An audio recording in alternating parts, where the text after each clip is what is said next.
I want to thank all the ATFers for being here tonight. I want to thank the ATFers for being here tonight. And I just realized as I said that right now. I want to thank all the ATFers for being here tonight. Oh, no. There we go. I just realized as I said that right now that whatchamacallit, the Ridge Wallet, whatchamacallit, that whatchamacallit. I just realized right now that it might not be in the evening. You know, you might be watching this in the morning as you go to work.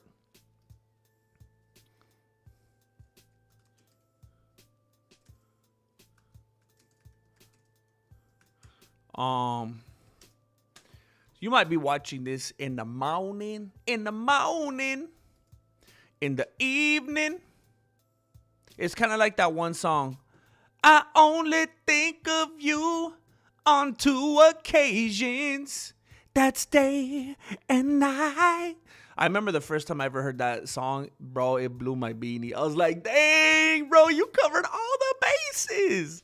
Like, just imagine never having heard that song before. Never having heard that song before. And just like, all right, what is this fool going to come up with, you know? He's trying to be all romantic or whatever. He's like, I only think of you on 2 occasions. I'm like, bro, you better choose the right occasions. Like, what you going to talk about? And then he says day and night. I'm like, dang, bro. All right, I got to hand it to you, bro. And if I was that girl, I would hand it to you as well. You know what I'm saying? No, I didn't mean it like that. I didn't mean it like that. I did not mean it like that. I meant for it to be much more vague, but then I realized how that could sound. And this is a family show. However, when I did say it, I did realize that it had even more meanings than I originally intended for it to. So, you know, that was just a bonus. But I do apologize because this is a family show. And I don't want you having to have any uncomfortable conversations with your children before due time, you know? I surely do not want to be the cause of that. So, for that, I apologize.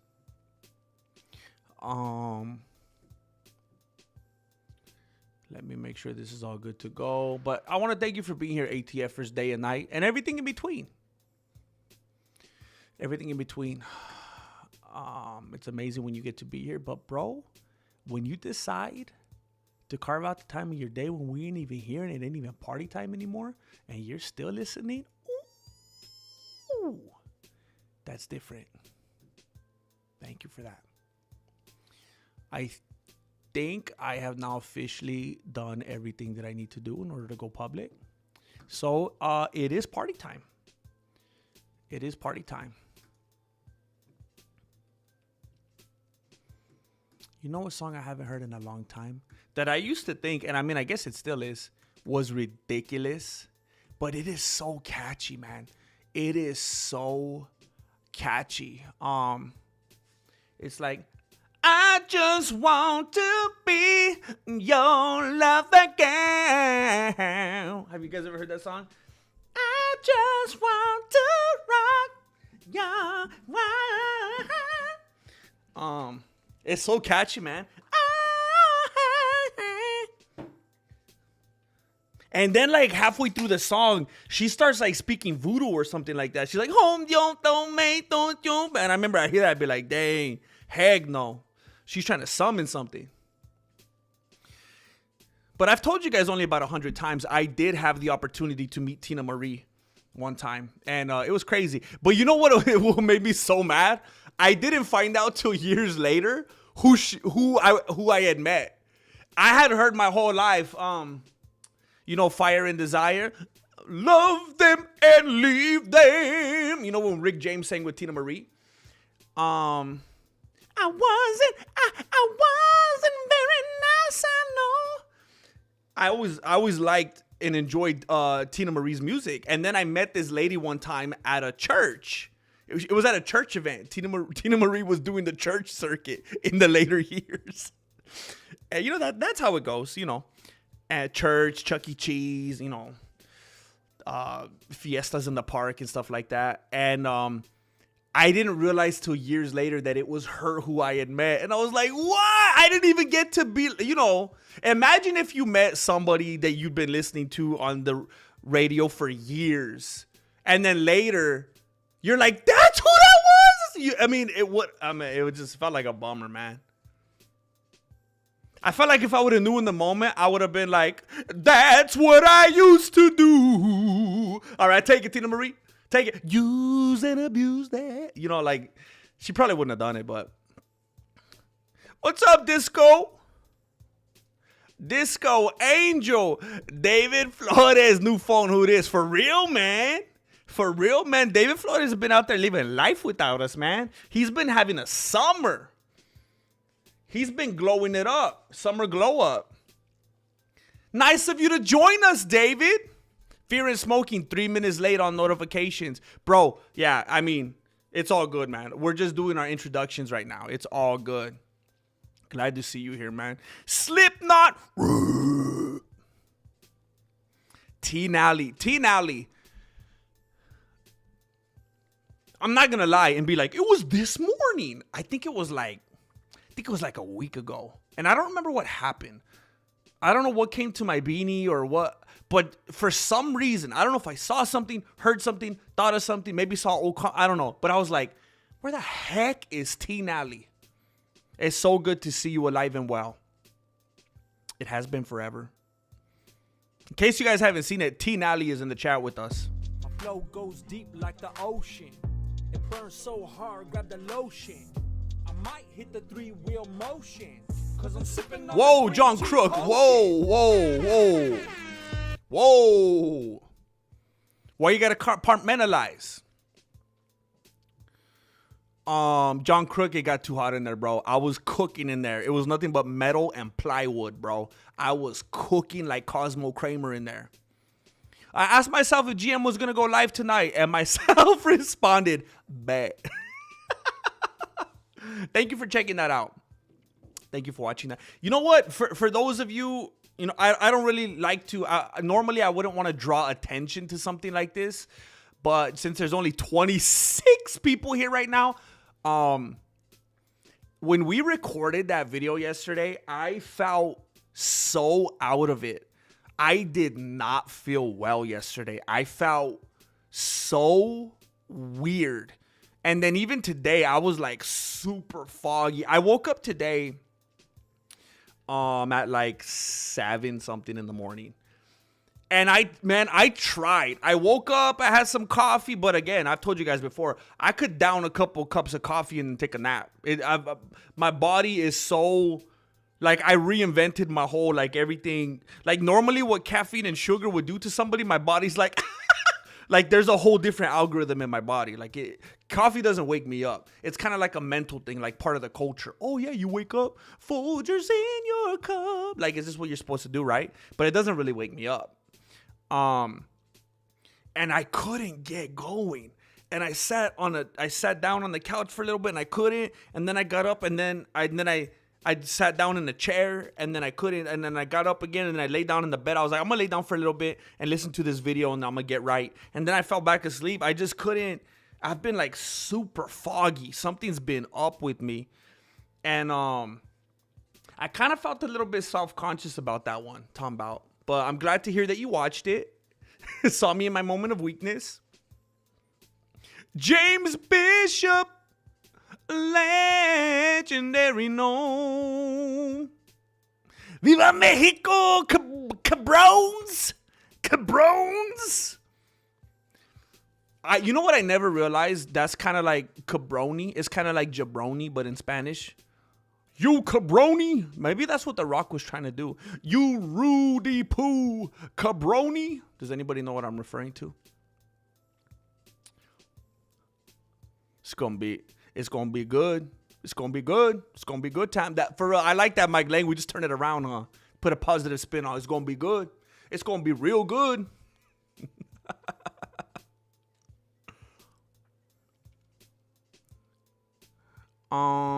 Chrissy J.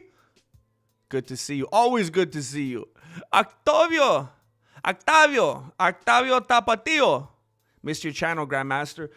You know what, dude? I've been seeing comments the last couple days of people saying nice things like, "Hey, man, I haven't seen you in the algorithm forever. Hey, good to see you pop up again. Hey, I thought you died.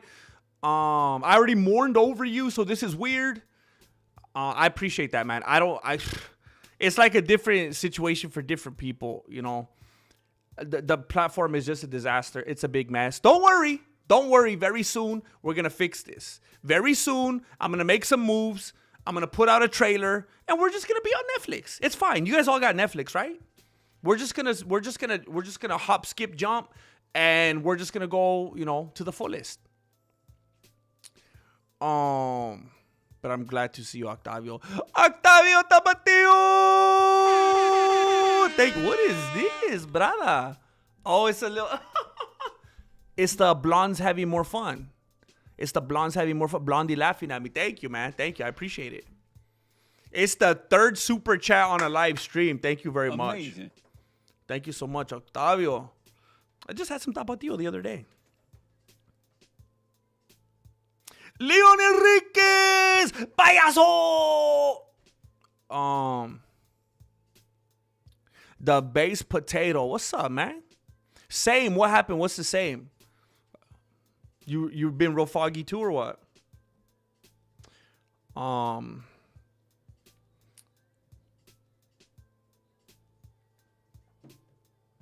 had maybe 5 minutes left of the Moss and Jesse show, but I had to dip because you went live. I'll return to finish it later after the stream. Thank you, Tom Bao. Thank you. And I think that's the one that at the end we actually have a little thing for you. A little thing for you. So that's funny. Hopefully you see it after this. Oh, Bass Potato, you're talking about the coffee. It almost makes me...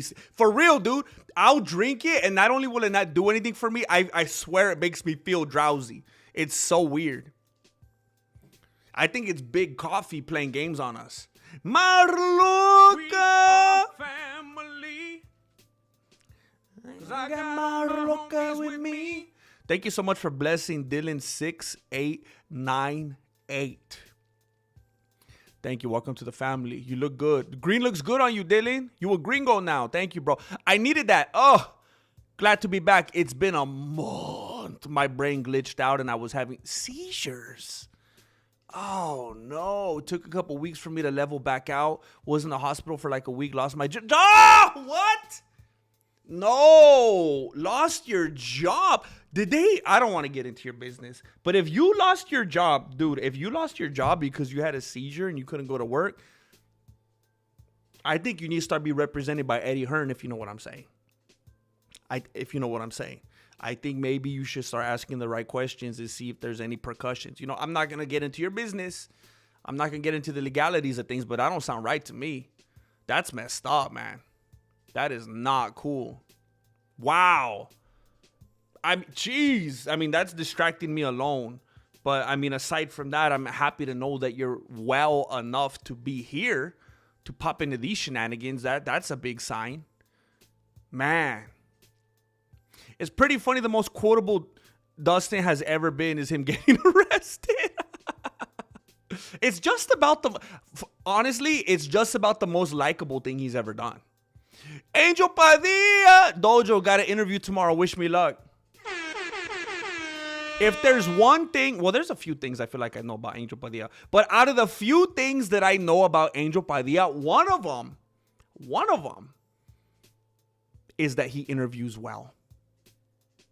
He interviews well. And you know what?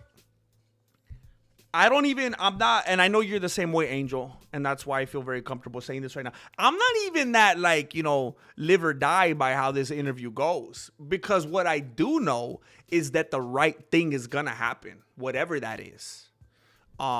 Because I understand the order of this dude's steps right here. So I know that either way, no matter what, that in due time, Angel Padilla is gonna be singing that feeling so good today. Ain't nobody. Now I know he already did his performance because Jessica's birthday already passed. I have not seen video. Nor did I expect to. But I know he's got those steps down. That's amazing, Angel. Heck yeah. There definitely will be prayers for you. Feeling. What's up, Womb Raider?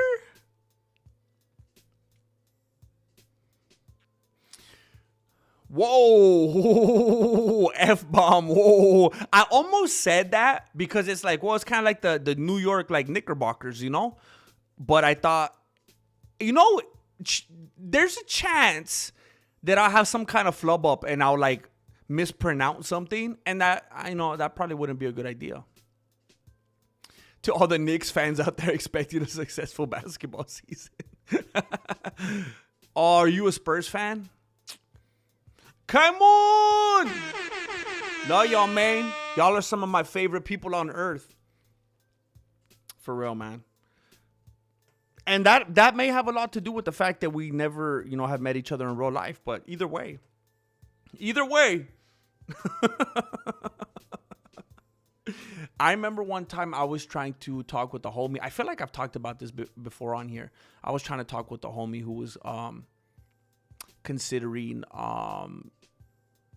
you know, moving on from his situationship with this lady, and, you know, talking to some other lady, that it just seemed easy and it was light and it was fun and there was no pressure. And I was like, dude, that's because you're not with her. When people actually get together and they commit to each other and they have bills together and they have responsibilities together and they go through the ups and downs of life together and they have to have conversations about dinner together and how they're gonna not raise the children together, like that's when the tough stuff comes to play. And then you have to learn how to be mature and adult and deal with it and come together on compromises or whatever. Those early stages where you're kind of just talking, kind of just playing the field, messing around with it, that's why it feels like that. The moment you tell that girl, like, yeah, we're exclusive, we're a thing, this is the thing, oh, it's on now. It's going to be like that with everybody.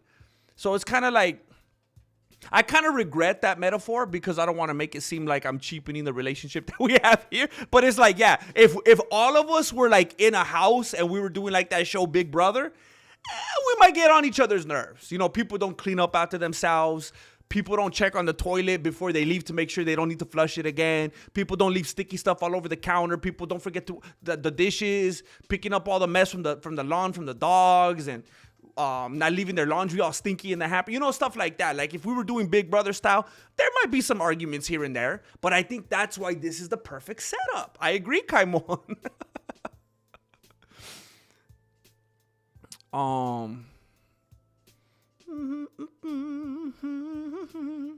I knew it.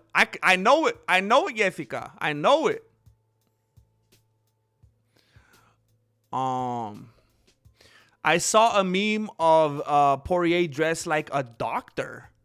And some guy's like, how are my test results looking? Oh my gosh. You know the answer. Yeah, Womb Raider takes me back, bro. I remember when I was a little kid and I would play Tomb Raider.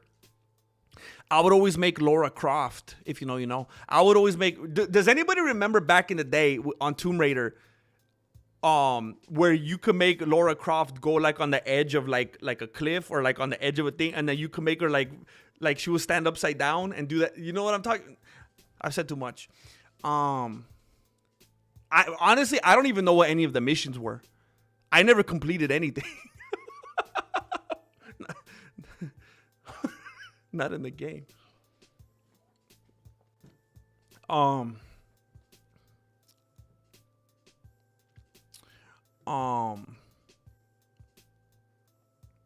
Dance as well too. Yeah.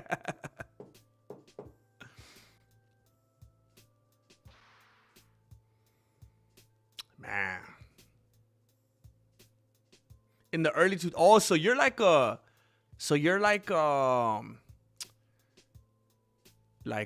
what's that fool's name? So you're like about that like Ginobili and like I mean gotta be Tim Duncan. What was that dude's name? Something Anthony Parker? That's that era, huh? So you were so you were a fan back when like the Lakers were smashing those fools, huh?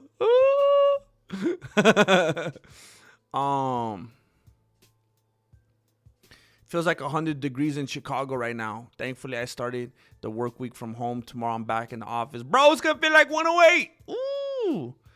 Do you at least work? Oh, but you're in the office, right? Are you in the kind of office where people actually turn on the AC, or everyone acts like it's cold even when it's 108 degrees?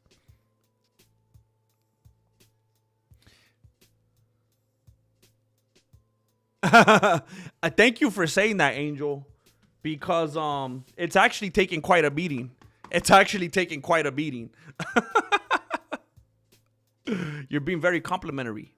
Today I learned I need to tell my real life family I'll only talk to them on Mexican martial arts streams. Maybe that'll solve the family trauma. Yeah, it's crazy, man. I remember that so vividly because it was like a big deal. And I remember it kind of made me have a revelation about my own relationship at the time. Because it was like, you know what, that's right. And that's why a lot of people like start cheating on each other and stuff like that, unfortunately.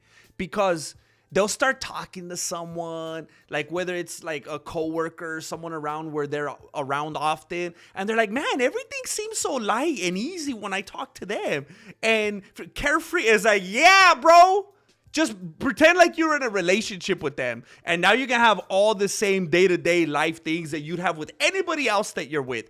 Don't look down on that person that you're with just because of all the frustrations of life that you endure when you're like, you would have those things with anybody. You would have arguments with this person over places to eat as well.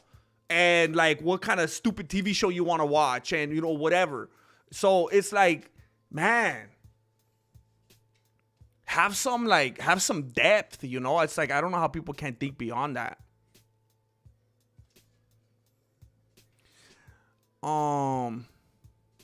Jim confirmed cochino. It's not me. It's not. Oh, I know what you're referring to. James Bishop, believe all Aspinalls. Hashtag believe all Aspinalls. I mean, I don't know if anybody, I don't even know if his own dad believes him at this point. It's bad, man. Well, actually, I don't know if he ever believed him. I feel like he was kind of one of the masterminds behind the whole thing. Don't even get me started on Laura Croft. Ooh, Ricky LeFleur. I know you had that Rumble pack. Homie. You guys remember that? The Rumble pack? Ooh. Ricky LeFleur is trying to have that 4D experience. Leon Enriquez. Confess, I'm watching the Mexico-Ecuador game. Muted. Ooh, you watching that Moreno versus Vera, huh? Is it tied right now? Or it's like always, soccer's like always tied, huh? Till one of the players finally gets bored enough and just like gives up a little bit, starts daydreaming. It's got to be 0-0 right now, right? I don't know. It's like 0-0 forever until it's not. And then it's like, oh, dang. No. I was trying to remember his first name. Manu Ginobili, right? Manu? Steve Kerr. Oh, Steve Kerr. That's right. He was a Spur. Dang. Benito Cabello. Payaso! Dude, I was watching a video with this guy, this clown, and I swear he said payaso like 37 times and it never got old. I just kept laughing. I was like a toddler or like a baby and they kept saying peekaboo. Payaso! I just kept laughing.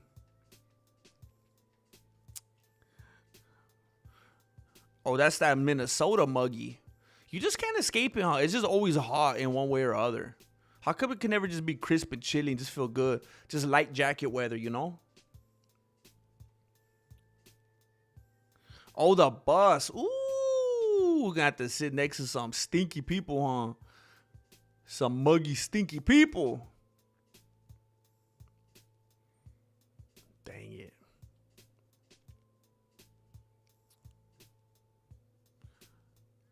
Hopefully you get a big switchblade with you.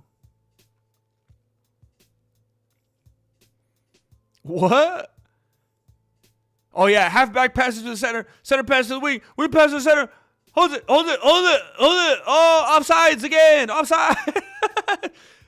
look at, so I don't know that much about soccer. And then every once in a while when someone, so the other day someone was trying to explain to me what offsides means.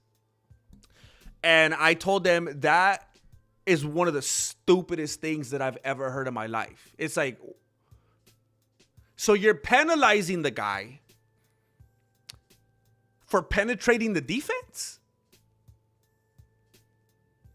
Isn't that supposed to be the goal? Hey, if you're able to get past that wall of defense, yes, you did a good job. Congratulations. But he gets past the defense and it's like, what? That's the goal. Get past those guys so you can score. It's like, no. But you got two past it. There was too many of you two past. What? That's crazy, man. So play better defense. That's just like the whole styles make fights, bad matchup kind of thing. Like, hey, don't kick him in the head. Don't you know he's not a good striker? He's a grappler. Don't kick him. That's not fair. That's like what offsides is. It's so dumb. So it's tied? Is it tied at 0, though? That's so funny. Oh, it's tied, man. It's tied. It's a good game right now. It's tied. What is it? It's tied 0-0. Marloca! Jessica, take me to work with you. It's take a friend to work. Whoo! That's good safety for the bus. Good bus protocol. Is it 1-0 now, Mexico? Google says 1-0 Mexico. Oh, David, you ain't watching the game, David? Are you even a real David? This might be a lost cause, GM, but do you remember which stream you were talking about your thought process when trying to respond to text messages, or was it emails?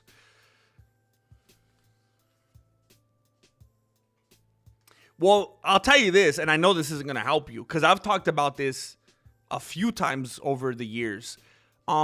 Shoot, man. I'm almost positive it was.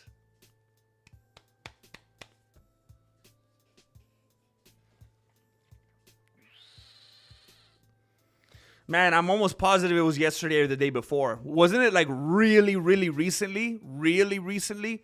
Every once in a while, I'll go back and watch a stream if I remember like there was something that I might want to clip and use like as a short. And I'll play at like 3x speed and just try to dig through it. Because some of them are like over 3 hours, man. But I thought it was the last day or two. I remember talking about that. Why, you feel the same way?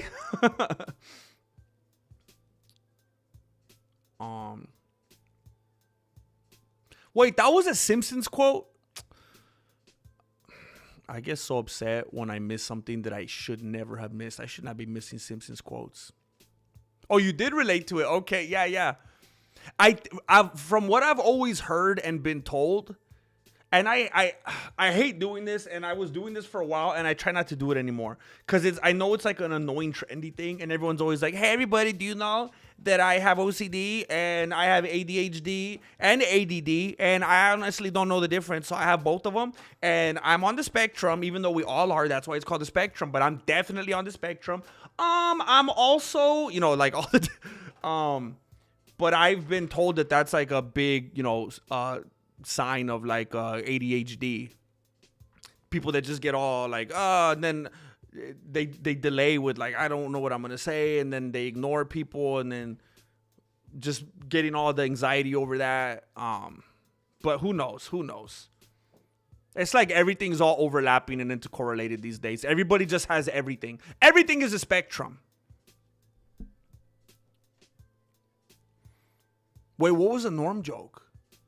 The soccer game ended 1-0, or as soccer fans call it, a blowout. Wait, is it's over already? Marloca! Marloca just blessed West Tex MMA, the most blessed in the West Tex MMA. Thank you, Marloca. West Tex MMA. I don't know if you know this. There's a whole lot of content for you in the membership tab that most people do not have access to. Chan27N7, why Grandmaster, you and Moss's podcast is one of the best things I listen to. Y'all replace... Excuse me? Y'all replaced Rogan's podcast.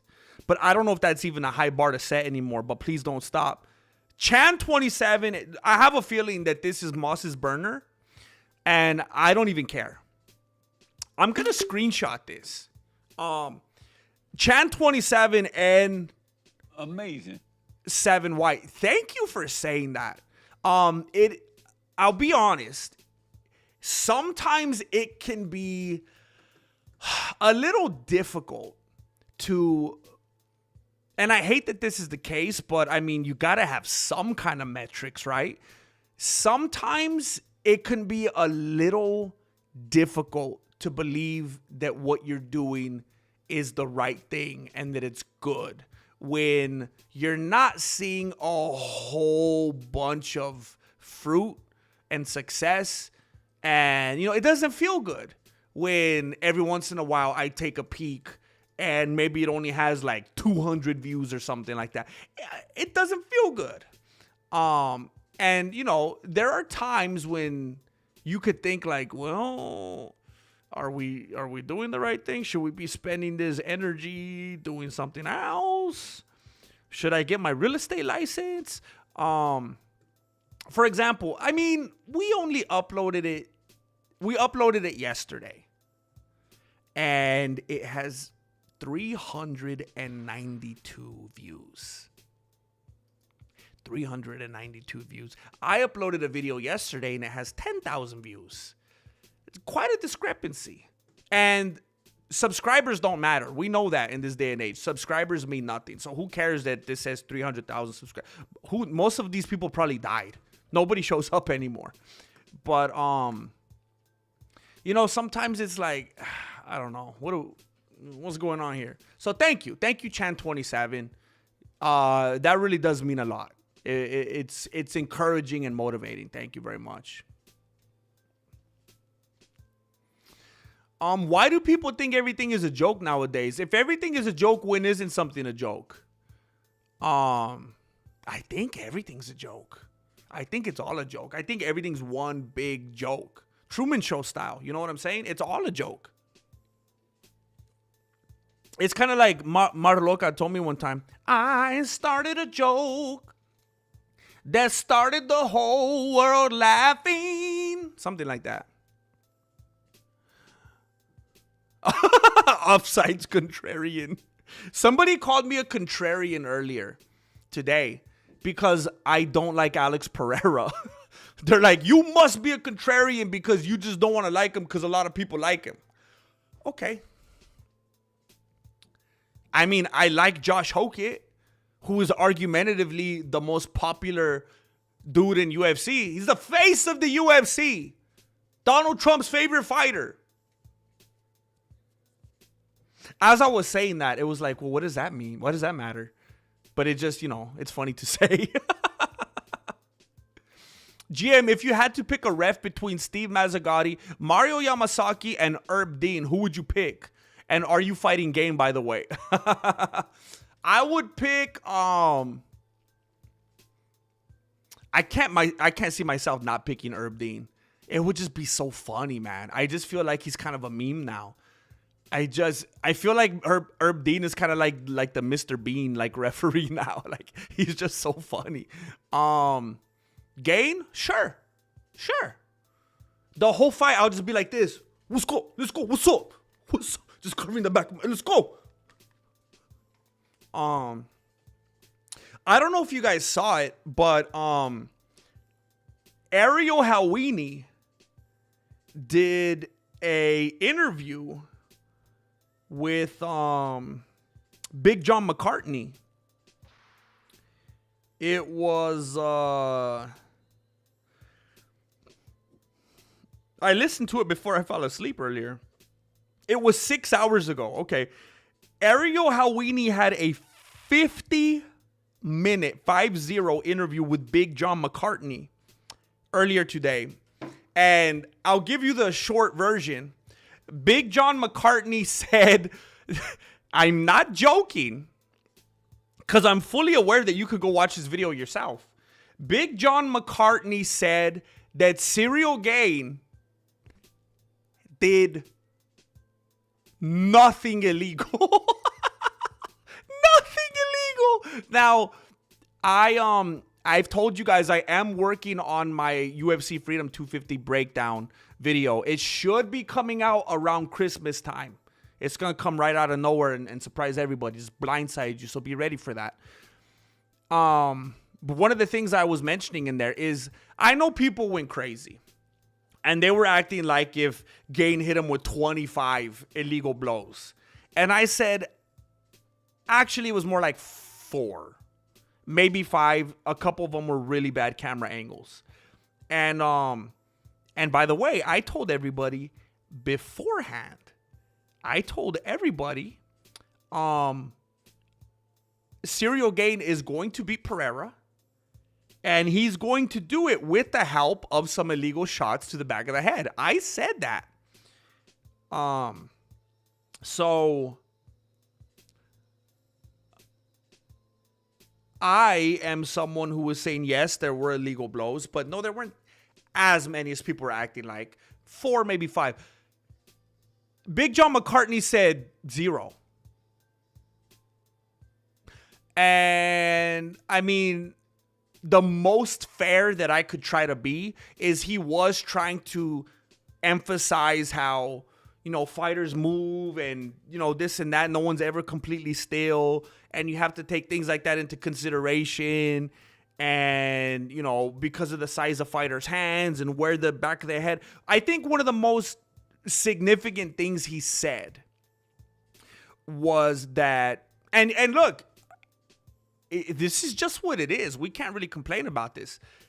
Quite literally, Big John McCartney is the dude that, like, laid the rules.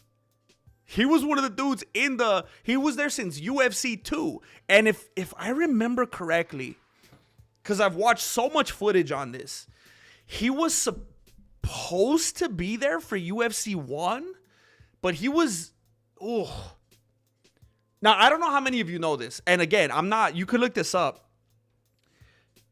Big John McCartney wanted originally to fight in UFC, I think it was UFC 1.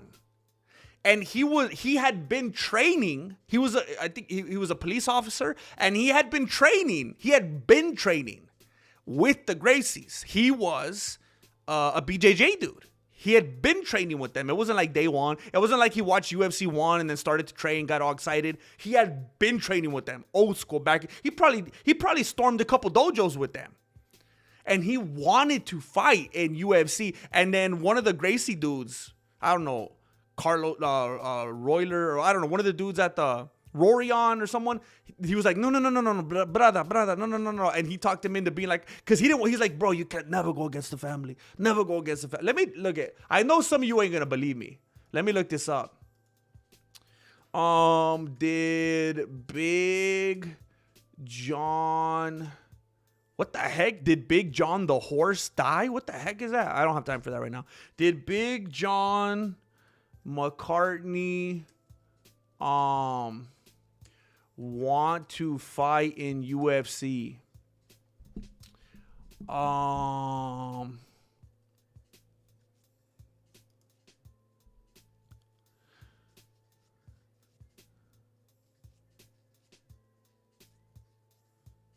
He grew up in the LA area, was the son of a police officer. When he grew up, him and his brother became police officers. He joined the LAPD in 1985. Did a number of jobs within the department. He was actually with the LAPD. Bro, what? He was with the LAPD nonstop from 1985 to 2007? So he was undercover? He was undercover this whole time? What the heck?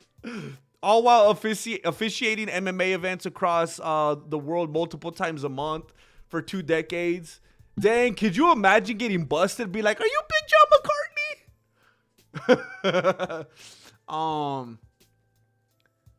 He began training with Rorion Gracie at the Gracie Academy in Torrance during the early 1990s. The reason McCartney started training with the Gracies was due to the Rodney King riots. After the riots, the LAPD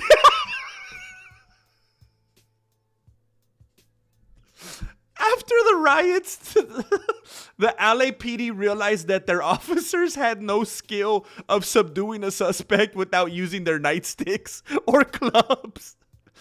Oh, shoot. This is how they got in contact with the Gracies, and the officers began learning how to physically hold down suspects without the use of their weapons. At first, McCartney was skeptical of the power of jiu-jitsu, like most were at the time. Since he was a very large man, he figured he could use his size to beat jiu-jitsu.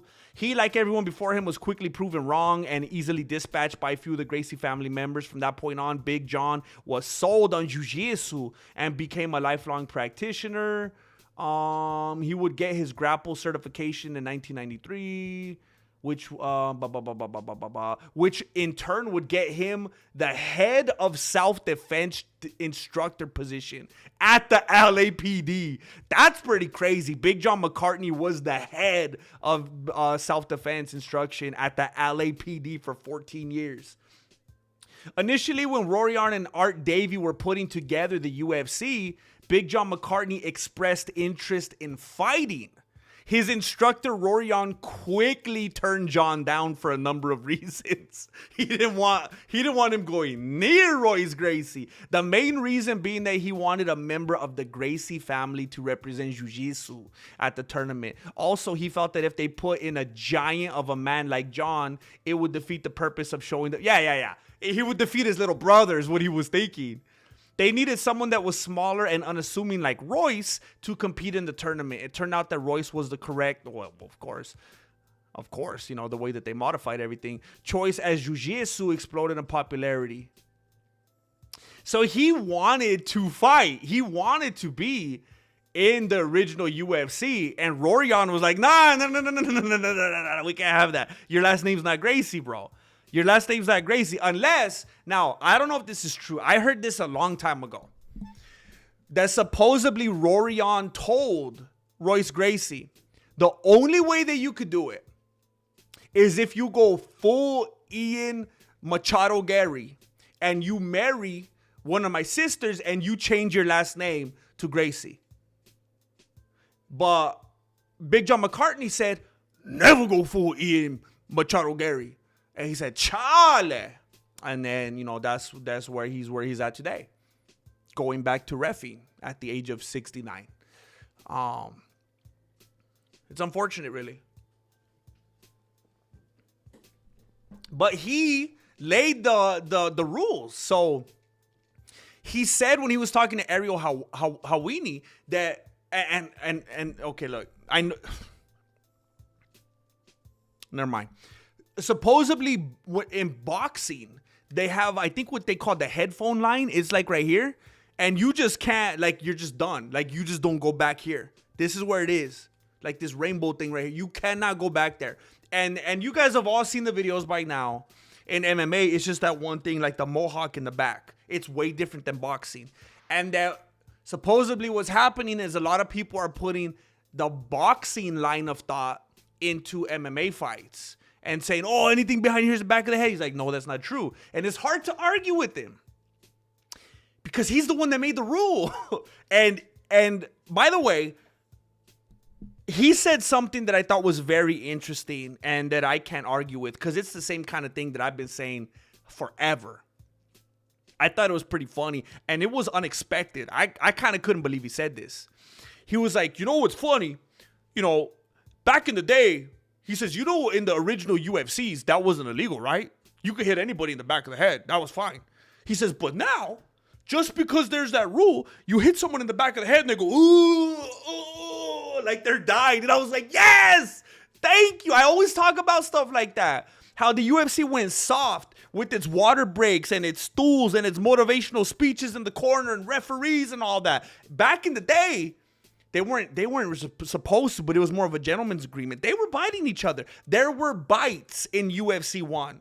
They were hitting each other in the groin. They were tugging on each other. They were pulling hair. Now, I know these days Herb Dean allows hair pulling, but he's not supposed to. But back then, they would allow it. They're hitting each other in the eye, hitting each other in the back of the head, and it was all good. They just kept going. Nobody flinched. But now, since there's a rule, someone gets hit on the back of the head, Have you ever seen those videos on YouTube, like craziest, most dramatic death ever? And someone's like, he gets shot, and he's like walking all over the house.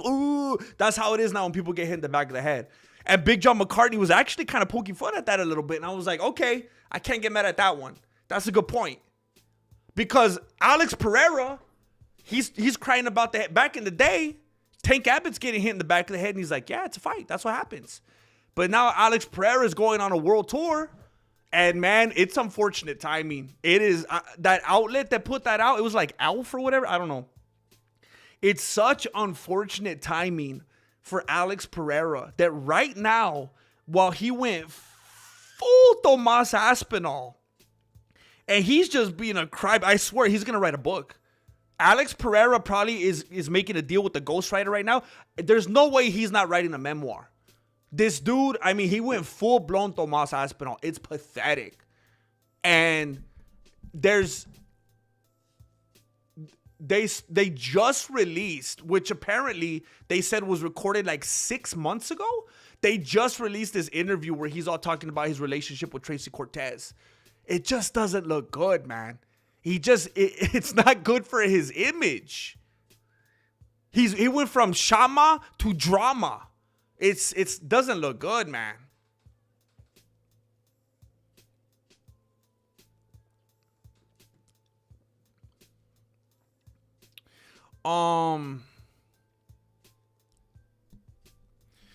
Offsides is how they make the game lower scoring and boring. They've tried everything, and that's the most effective way. Why would they want to do that, though? I mean, I guess they try to suspend the excitement or something. It's like constantly in anticipation. I guess they think it's the anticipation and having everyone on the edge of their seats for all those minutes instead of, I mean, what if soccer games ended and it was like 35 to like 28? Would that be more exciting, or being in suspense the whole time for one goal? I don't know. I only have 2 monitors. It's either you or the game, GM. All right, that's fair. That's fair, bro. That's fair. Dang, you won $300 at the casino? Heck yeah, dude. Heck yeah. I hope you got to walk out with it. I hope you didn't win $300 and then put it all down, be like double or nothing, and then lose it all.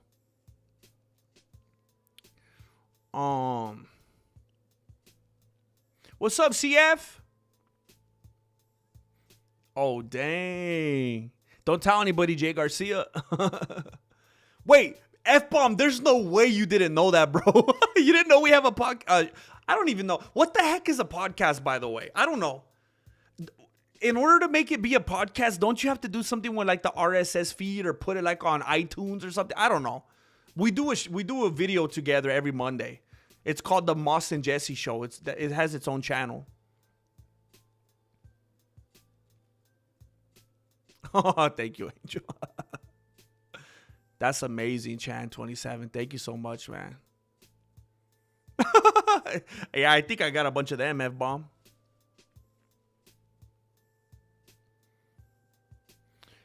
Thursday? What's today? Honestly, I think any of them, Wednesday, Thursday, Friday, was going to be the same for me this week. I just definitely wanted it to be in the new month. Just needed it to be in July. But that should work. That should work.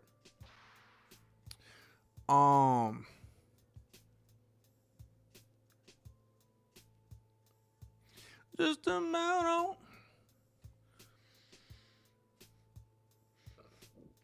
I'll try, Angel. I'll try, man. You know what? I've kind of considered scrapping it, to be honest with you. Especially the last couple of days since I just put out normal videos. I'm like, why am I even going to make that kind of video?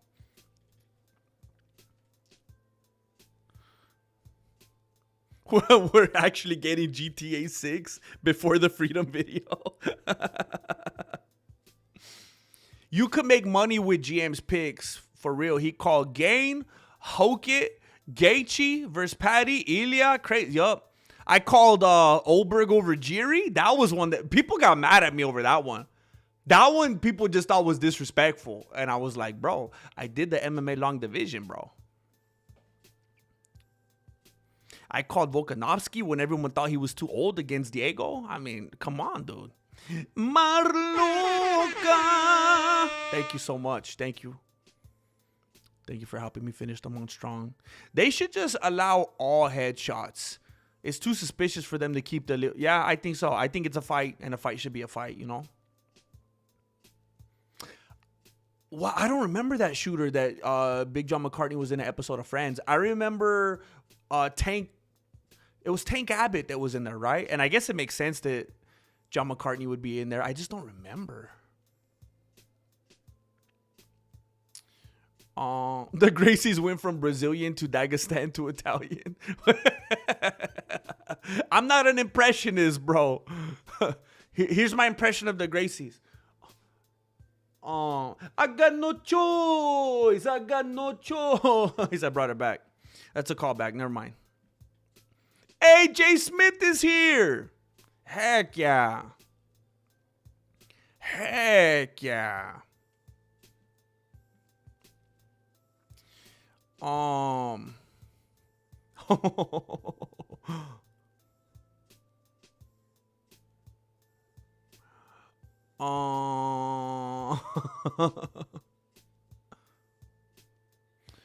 Cheese Lyman, what do you mean? Like, you think he should fight? He does look a little bit rough around the edges. He looks like he could get some work done.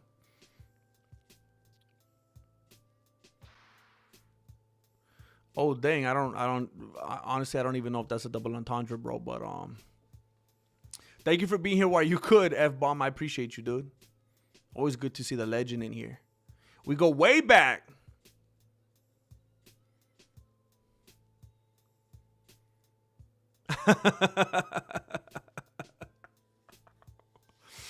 Oh, bro. Hey, you know what? Melancholy, I wouldn't be surprised if Sean Strickland starts selling them. That's dirty, man. He's making merch based off of Poirier. That's dirty, dude. This guy's just getting more and more slimy.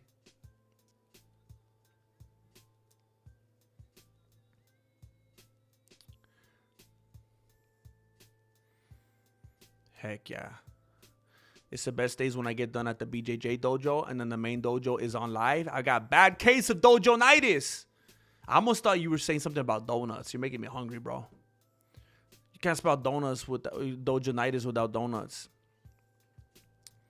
That's amazing, man. I like it. Back to back to back. He kept showing up with his baton to practice. Hey, Herb Dean would probably let it slide, huh?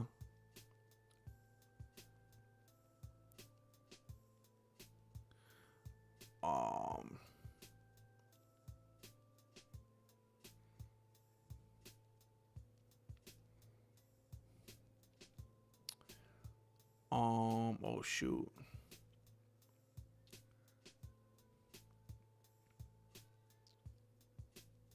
Yeah, for reals, Geo dudes. You gotta just get away with the illegal blows. Just spam them if and until they actually call it on you, because they just don't care, man. That's one of the things they were talking about today too, that they know guys already know that they could just get away with it for a long time.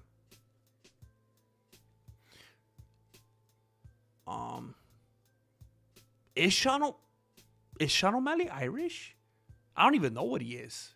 What do you think he is? Like, I don't know. I think like he's just like from the Midwest or whatever, but like beyond that, I don't know.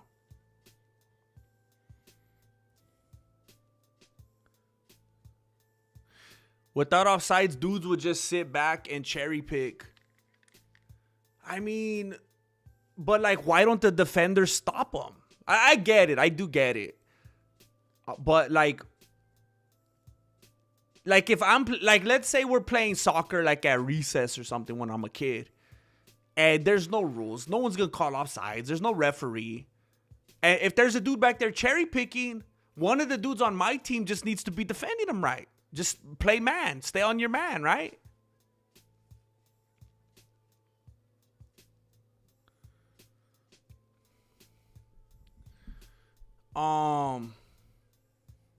Only person I know that said Gaethje.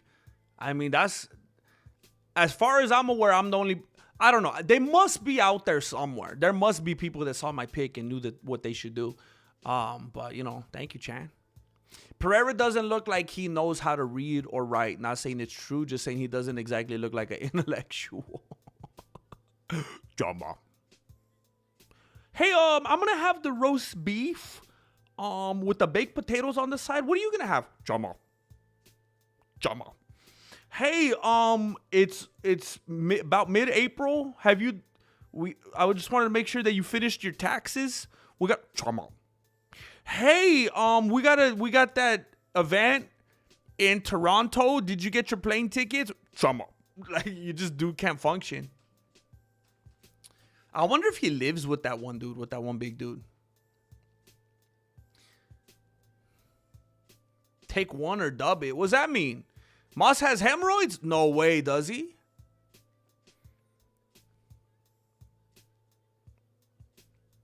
I guess, Chan. I guess.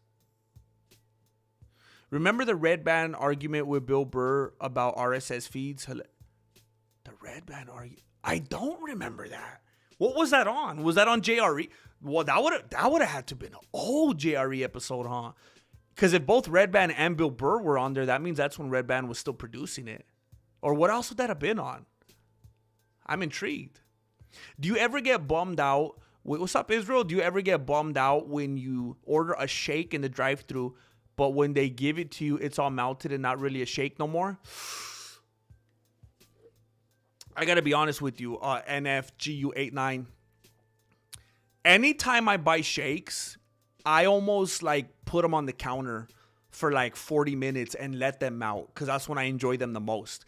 I hate playing that game where I'm like trying to drink the milkshake through the straw. And it's almost like cement drying. And I can't even get it through the straw. And it's so frustrating. I like it to... Like a lot of times when I get ice cream too, I almost like to just let it melt and drink it. So I'm probably the wrong person to ask. But I get it because there's a lot that goes into the presentation. You know, you don't want it to look all gross and melted. I like how it tastes when it's, you know, easier to consume and a little bit melted, but it doesn't look as nice, right? So I get it.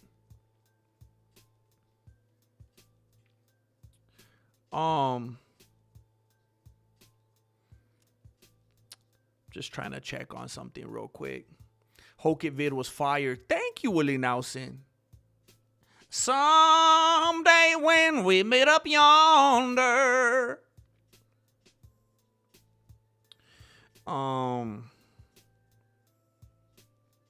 Thank you, man.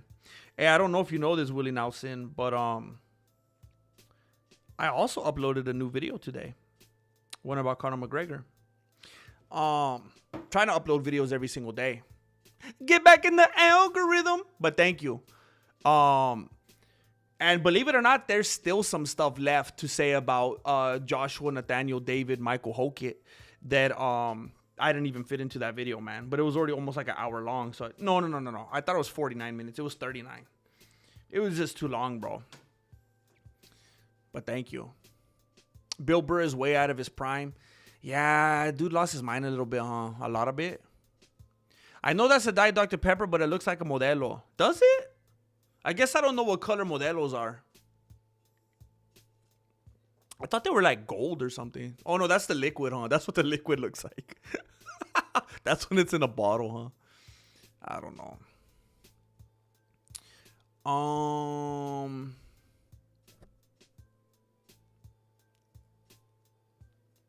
It skipped on me. I apologize. Melancholy. That's evil. That's like voodoo stuff. I cannot do that. I cannot do that. I will pray for you, though. The swingers director. That's a funny way to put it.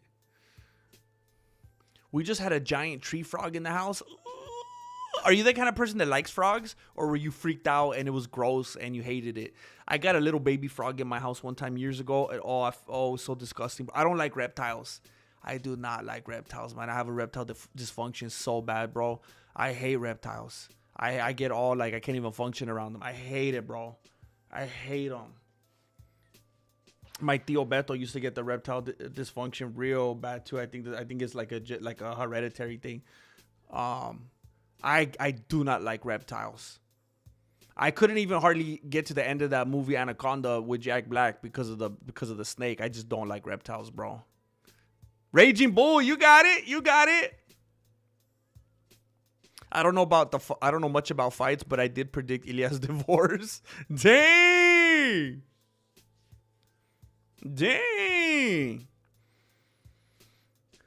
I have heard that shots to the back of the head do not actually do more damage. It's based on antiquated ideas about preventing certain kinds of falls.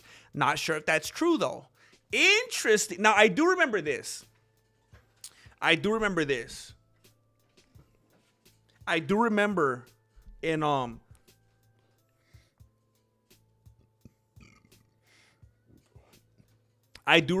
some of my, I don't know how I want to put this. I'll say it this way. I am aware that there are techniques, not so much these days because of like, prison and stuff like that.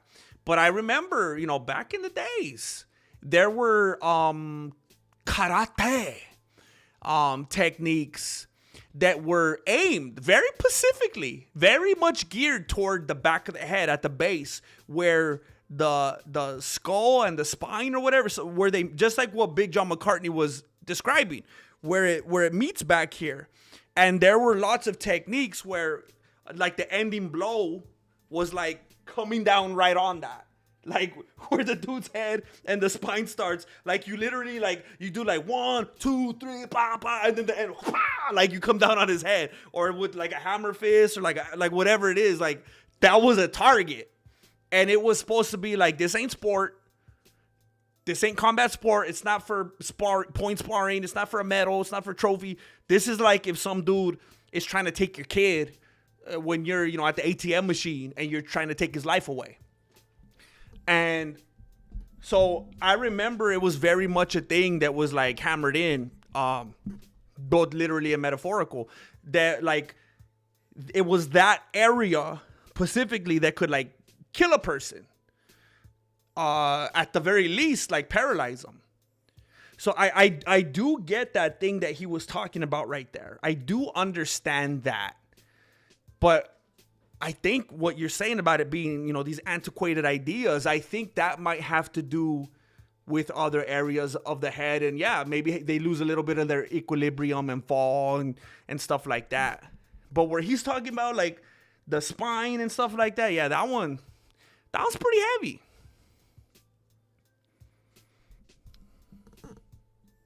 Imagine if Sean Strickland and Bryce Mitchell had a podcast together.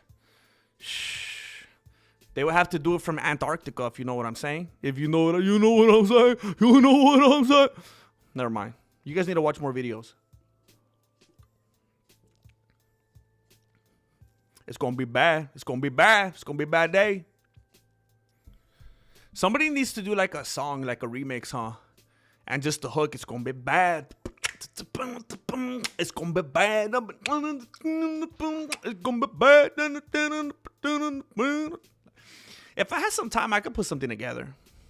It's going to be bad when I meet you in the I've been sipping on. Yeah, see, you guys could already hear it, huh? You'd be bumping that in the Volkswagen. Heck yeah, I should put that together, man. I mean, people are coming out with memes right now, and they think they're doing something. Imagine if I came out with some fire like that. Ooh. Watch tomorrow. Someone's going to put it out. That's just how it goes, man. GM drinking melted milkshakes on purpose is serial killer vibes.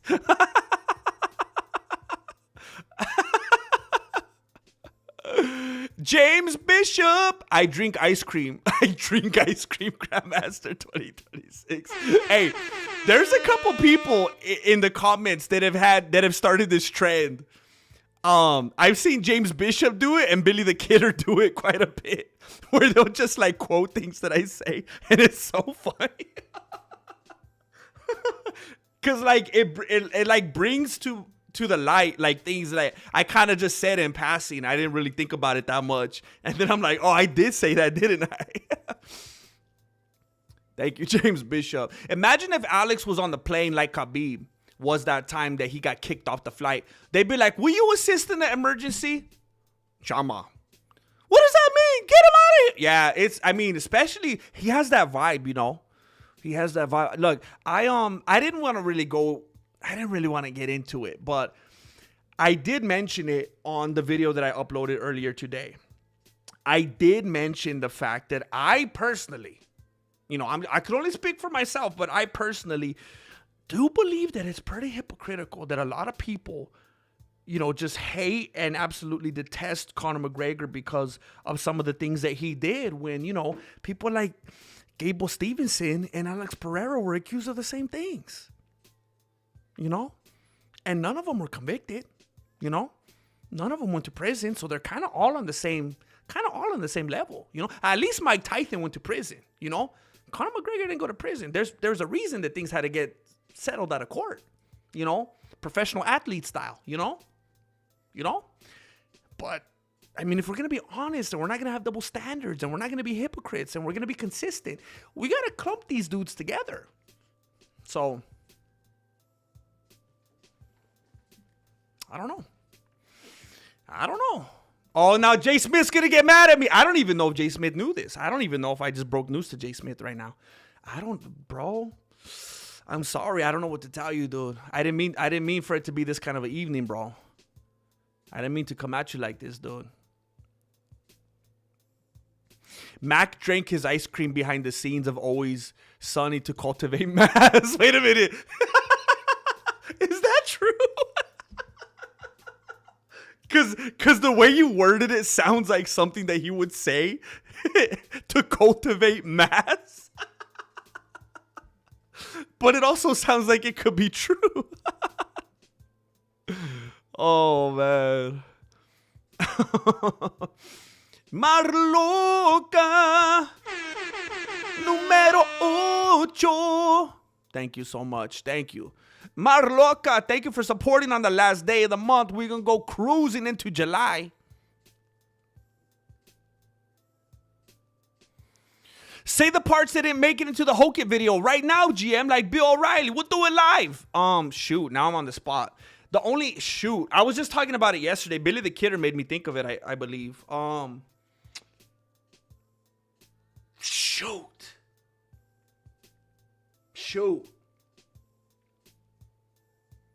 It was like right at the end of the stream. You guys remember? One of the things that I regret, look, I'm not going to be able to do it justice right now, NFGU89. I could already tell. But one of the things that I regret not, and it was tough. I kind of had to make a decision because the video was getting too long. But I do regret not going into more detail about like the difference of Josh Hokit and Sean Strickland. They're very different. And I almost made a video today that was literally going to be like the difference between Josh Hokit and Sean Strickland or something like that. Because people were leaving comments, some people, not a lot of people, but they were leaving there were comments left that were saying something like, I don't even understand. I can't believe how you could like Josh Hokit and not Sean Strickland. And I can't believe how they would say that. They're vastly, wildly different. Wildly different. I mean, gosh. And I hesitate to really try to go into it without being able to formulate my thoughts more. I like to have respect for what I'm delivering and who I'm delivering it to. You know, I like to kind of put things down and really get my stuff together before I just start rattling sometimes, you know. But it's kind of like what you saw the other day with Josh Hokit when he was talking to Ariel. And it's crazy. Josh Hogan is so unbelievably in control of everything that he does that he's not even afraid of referring to kayfabe or being in character or out of character. He could go in and out of them like nothing, and he doesn't lose anything, doesn't lose any of his currency. He did the whole interview with Ariel, as you might say, out of character. He was just normal Josh Hogan, right? And even as that guy, he could talk very articulately about why he goes into certain characters and why those look the way that they do. And even as himself, still being unapologetic about it and saying exactly why he's apologetic about it, blah, blah, blah, blah, not apologetic about it. Where on the other hand, you have Sean Strickland, and that guy never turns it off because there's nothing to turn off. He really is that guy that's in the gym that made that merch where now he's profiting off of the Justin Poirier situation where he's saying it's going to be bad, my N-word. Now, I know there's people in here that have no issue with that, and I'm not trying to be like Luke Thomas and cry about it. I'm not acting like I'm going to lose any sleep over it either. I'm just saying, when we see him doing stuff like that, and the way that he's talked to women reporters, like very, very weird, like immature, like edgelord, kind of gross, awkward, like mass shooter kind of ways, like that kind of energy. That's him. That's him. And then maybe he'll walk things back and apologize for things here and there, but he's not. It was never a character. Maybe it was to sell a fight. Maybe it was to over dramatize something. Like I said, I don't even want to go into this right now because I wanted more time to formulate my thoughts. But I just think that there's a lot of significance to the fact that there's a distinction when we see Josh Hogan, and he's clearly not being the Incredible Hulk guy. He's not being that Cholo guy. He's not being the shy guy, whatever. It's just Josh Hogan now. Sean Strickland is always Sean Strickland. And I think a lot of people will say, exactly, that's good. He's authentic. And it's like, well, no. Here's the difference. People, they claim to not like Josh Hogan because some of the stuff that he says and the way he acts, right? It's a character. And I've said this a bunch of times. Are you going to get mad? You know what I don't like? I used to use this one analogy all the time. And then I heard Chale Sonnen use it one time. After I used it like several times, then I was like, are you kidding, bro? Just like always, just like everything else. But I'll just say the same one I always used to say. If you're going to get mad at Josh Hogan for doing his characters, then you should be mad at Al Pacino when he's playing Scarface. Because he's a bad guy, right? He's killing people. What's wrong with him? What a bad guy. Someone call the cops. Oh, it's a movie? Oh, so he's a character? Oh, so then you're going to shut up about Josh Hogan because it's character? And he's just playing the game that the UFC and Dana White made necessary, or else they'll cut you, even if you're undefeated and finishing fights? Okay. So he's playing a character. So every time that you pretend that you're mad at him, and I can't believe he said that, he did blah, blah, blah, blah, blah, blah, he's playing a character. He's Scarface. Sean Strickland, he'll say some crazy stuff. He'll be rude and disrespectful and immature and kind of gross and say really weird things to ladies, professional ladies that, are, trying to, do their job and stuff like that we would never say to them. I mean, we would never say those things to them. We give all the allowances to people like Sean Strickland. We would never say that. Maybe if we were being silly and being in character like Josh Hogan, but this dude is just being him, right? You can't have it both ways. You can't say, yeah, that's the real him. He ain't playing a character like Josh Hogan. That's just him. Well, that's bad. Because then that means every time he says something ridiculous and awful and stupid and edgelord and all that kind of stuff, that's just him. And then he'll walk it back. And say, oh, guys, I'm sorry. Josh Hogan admits that it's only a character, and he still won't take it back. Even though he's admitted it's a character, he still won't take it back. Sean Strickland ain't even playing a character. He's just doing real life. And then he's like, okay, I made all this money. I said all this crazy stuff to make money. Now I better walk it back to keep that money. I better walk it back now so that I keep making money. And then I'll say crazy stuff again to make money, but then I got to reel it back in again to keep making money.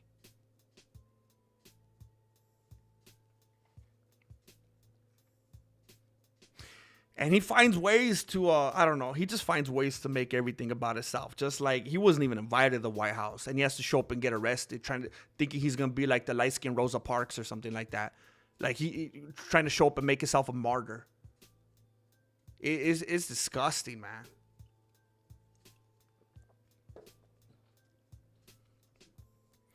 And I still don't even remember what I was gonna say. I just thought of that on the moment.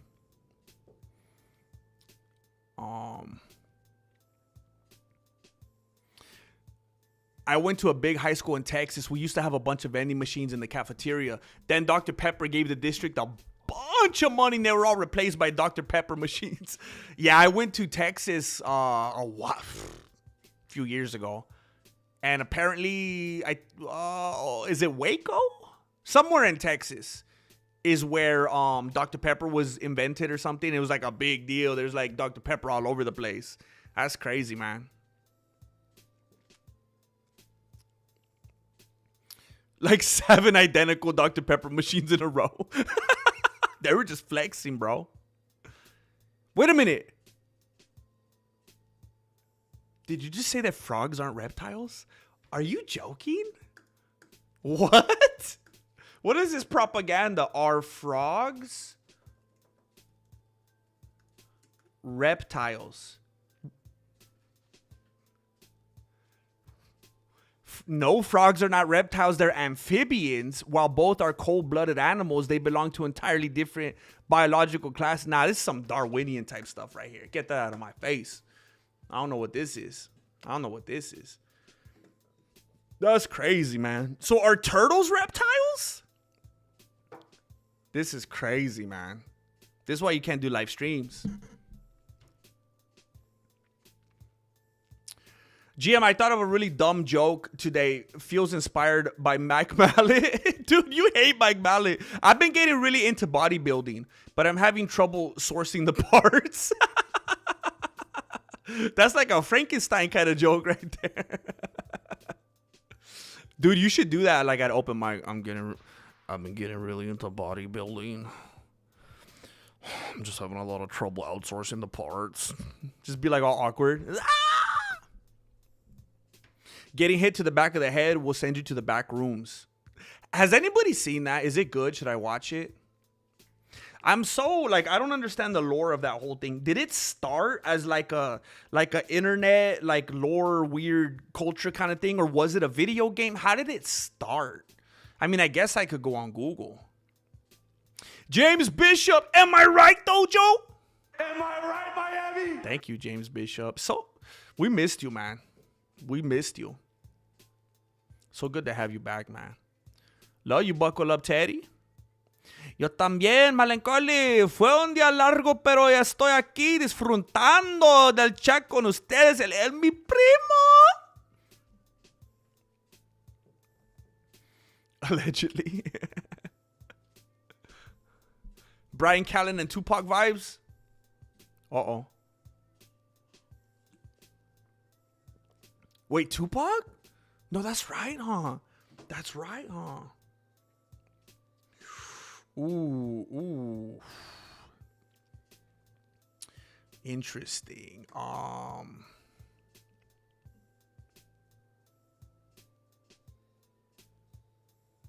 You see that you were wrong. You were wondering just. You're still a young man. Uh-oh. Oh, no. Is it good? Is it good, Legendary Gnome? Wait a minute. Chachi. I remember that name. Wait a minute. Isn't Chachi?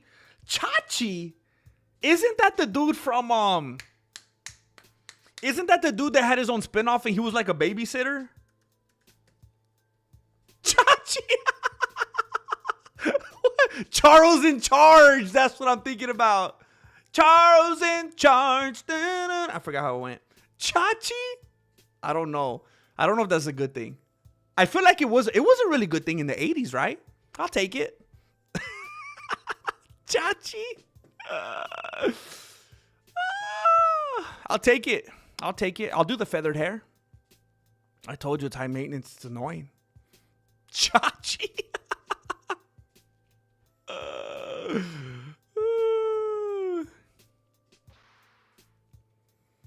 You know how much easier it is to drink 3,000 calories? Something along those lines.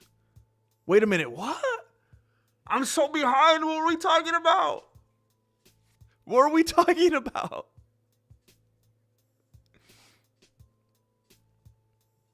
Oh, because the milkshake. Oh my gosh, I'm so far behind. You know how much easier it is to drink 3K calories? Something along those lines. I'm paraphrasing.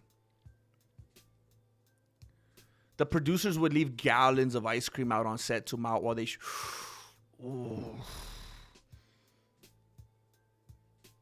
That's what he said that. You know how much easier it is to drink 3,000 calories? Was this a line from the show or did he say this like behind the scenes? That's true? Oh my gosh. That makes me feel better, bro. I'm just going to be eating and just... I think I want to beef up a little bit more. I'm just going to drink some ice cream. I want to beef up a little bit more before I do my cut. Jumbag, si puedo hablar más o menos. Mi mejor amigo era de México y me enseño palabras. UFC fighters dedicate their lives to hurting each other for our entertainment. I think it's fair to assume they are not super well put together in their personal life. It comes with the territory. That's fair. That's very fair. Which is one of the reasons why I think people are ridiculous for not wanting Conor McGregor to come back. Oh, he's a bad guy? He's weird? He does terrible things? Really? What did you expect him to be like? These are, it's hard to try to defend them while also not insulting them. It's like, what do we expect from these dudes, man? I respect your take on Hokit, GM. I just think we're on opposite spectrums of the gimmick. I'm old. I like Pride FC style freak show too, but I just wish someone could do it without all the disrespect. That, you know what? NFGU89, I completely understand that. And I've had a little bit of a metamorphosis because I used to talk about that a lot. And that was one of the reasons I did not like Conor McGregor. And I was a big Khabib fan. And I was like, I wish everyone could be like Khabib, Fedor, GSP, Lyoto Machida. Have some respect, just let the fighting speak for itself. But there was something about Hokit the first time I ever saw him that felt like it genuinely felt like it was not coming from a place of malice. Like, like,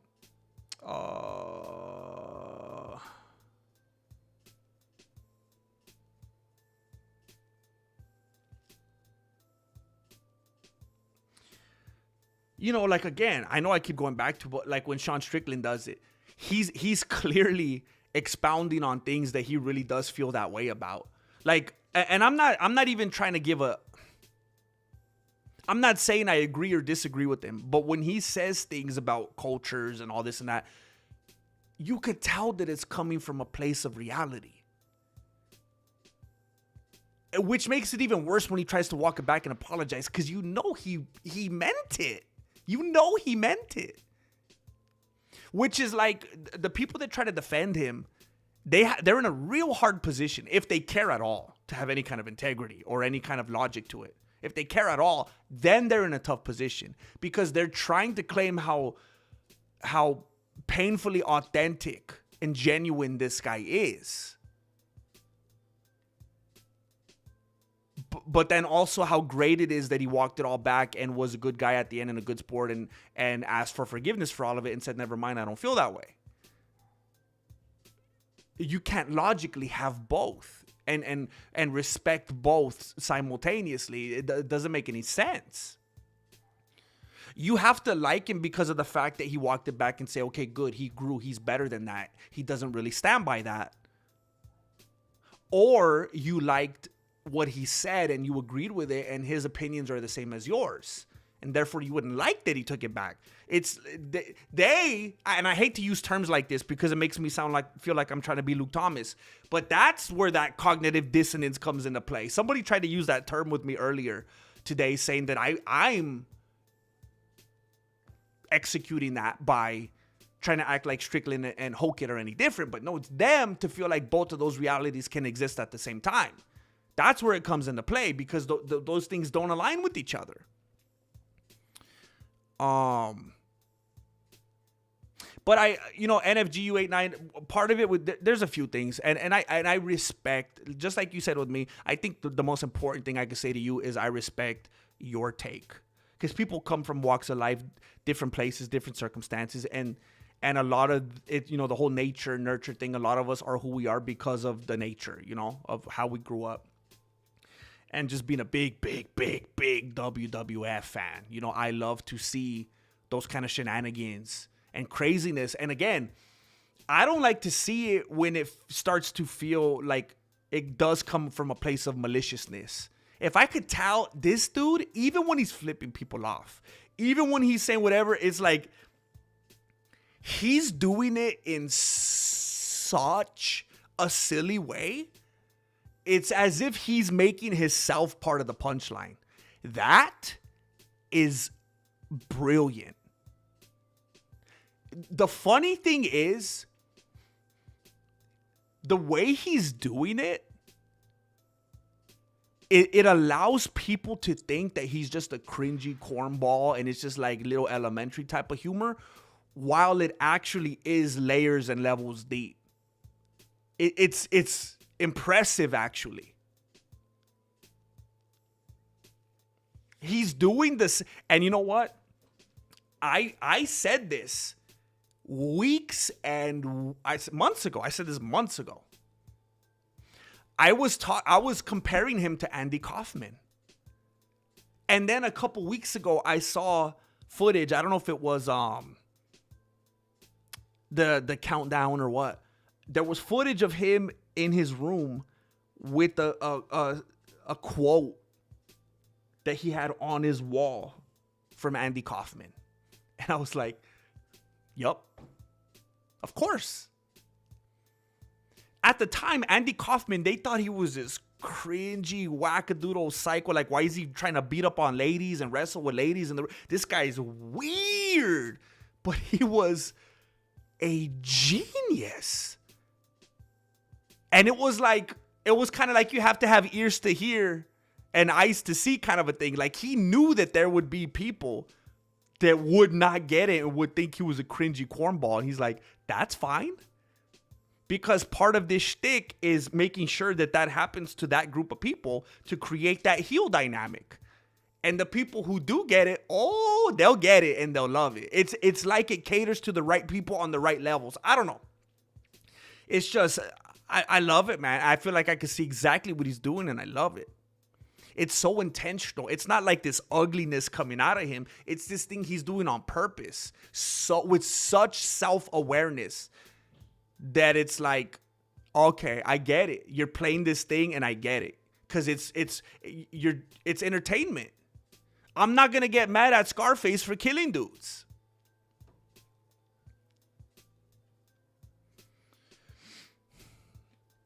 Josh Hoke is 100% a character. What he said at the White House was hilarious. I don't care what side you're on. Like I said yesterday, you cannot watch that footage of him saying that and not see everybody smiling. Everybody was smiling. Everybody was laughing. And then after the fact, they were trying to pretend that they weren't. And it wasn't even necessarily what he said. It's not like it had been a die-hard, super political thing. It was just like the sheer unfiltered irreverence was so refreshing and silly that it just made people laugh.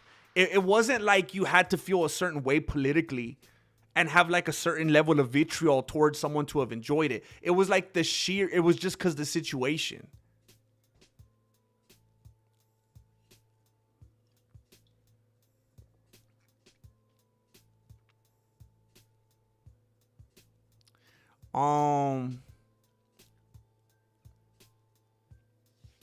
Made of stone.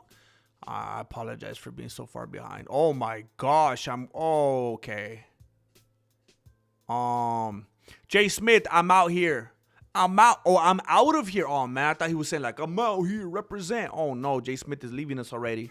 I'm out here, love the dojo family, GM the man. I hope you're feeling better. I hope you're feeling better by the day, by the hour, by the minute, Jay Smith. Dare I say by the second. I hope you're feeling better, dude. Dublin, Texas. Oh. Interesting. Turtles are reptiles. Okay. So are frogs like the only amphibians? Why'd they even make a name just for them? Why don't they just say frogs then?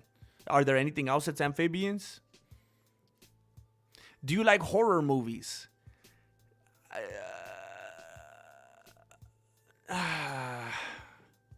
I have a weird relationship with horror movies.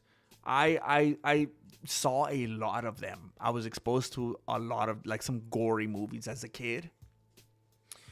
And I feel like it was like part of like my culture, you know, my home culture. I would be watching like Tales from the Crypt. I'd be watching like Freddy Krueger and stuff like that. And I liked that. I would be watching Chucky when I was like a little kid and be like, oh, put it on again, you know. But then when I got older, I don't know, maybe I just got burned out or whatever. It's like all horror movies, no matter the budget, just always seem so corny to me. No matter, like, especially when they got like super, I don't get into the, you know, like if,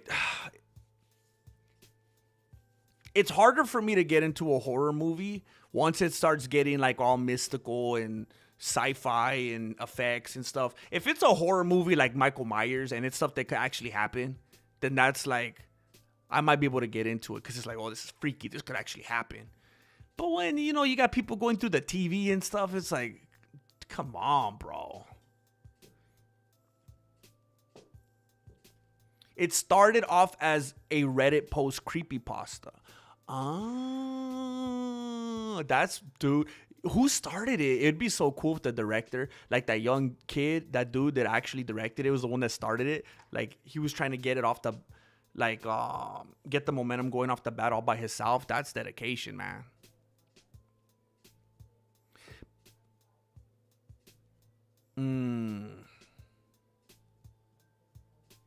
So it's not like the best movie ever, huh? Just had a run-in with the neighborhood rabbit. I have named him David Hasselhoff.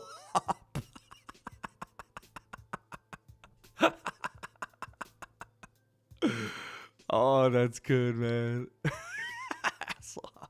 Like a 7. Okay. What do you guys think? Is Obsession better than the Backrooms? Is there an Obsession video game? Oh, that's messed up. Yeah, apparently Billy the Kidder, they even have rabbits even have a hard time in custody. Because my brother's dog ate my rabbit when I was a kid, so put a beanie on Chachi and tell me I'm wrong. Hard to argue with that one. What up, GM? Where does Tapturo go from here? Back to featherweight, where he'll actually not be able to duck Mobsar and Murphy. Obsession is a better movie than Backrooms. Ooh, okay. I've never cared. I haven't cared about horror movies in years. And, you know, I'm kind of embarrassed. I don't know if I felt for the marketing or what. I kind of want to watch both of those movies. Ice cream is too much sugar. Make protein shakes instead. I think you're right, bro. I remember when I was a little kid, I used to try to steal my mom's the Slim Fast shakes. Those were so good, man. Do protein shakes? I've never had a protein shake in my life. Is there like a vanilla one that tastes like Slim Fast? It's not a bad thing. It's more of an observation, I guess. It was bugging me for so long. You just try to place it the whole time.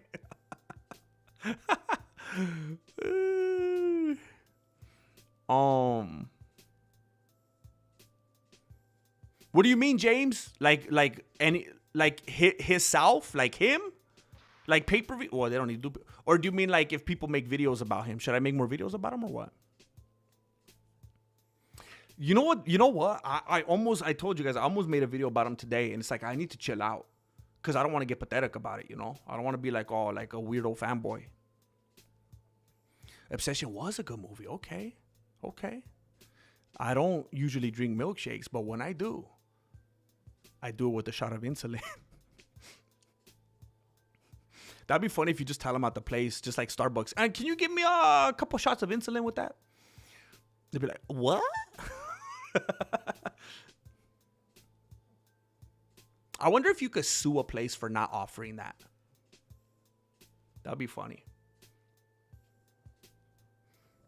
I bet you could do it in California.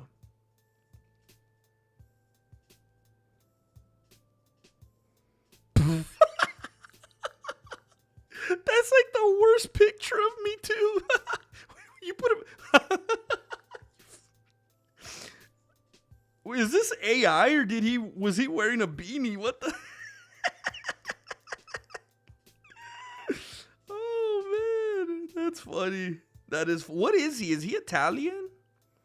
Or is he Mexican? Or am I Italian? I don't know. That's funny. I should put him on my next thumbnail instead of myself. Oh my gosh.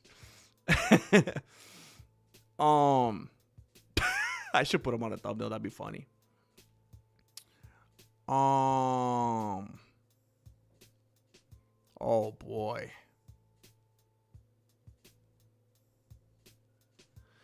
It was a BTS thing or promo. I choose to believe he actually cultivated. I love that phrase. Cultivated mass. The only time I start to get fat is when I eat ice cream. And that includes if I'm pounding beers and drinking sodas. Ice cream is just too much fat. And dang it, man. I kind of wish I didn't see that because I wanted to go eat some melted ice cream. Who was more important to WrestleMania 1? Hogan or Piper? I would argue the Rowdy one. But the Rowdy one never apologized. He doubled down. I respect. But that was kayfabe. It was kayfabe. I'm a Hulkamaniac. I could never go against the family. I love Piper, but I could never go against Hogan. Hogan all day. Hogan is wrestling. So, Diggity Dan, bro. Amazing. Good to see Diggity Dan. You guys, Diggity Dan is, a legend. He's been here long before most of you.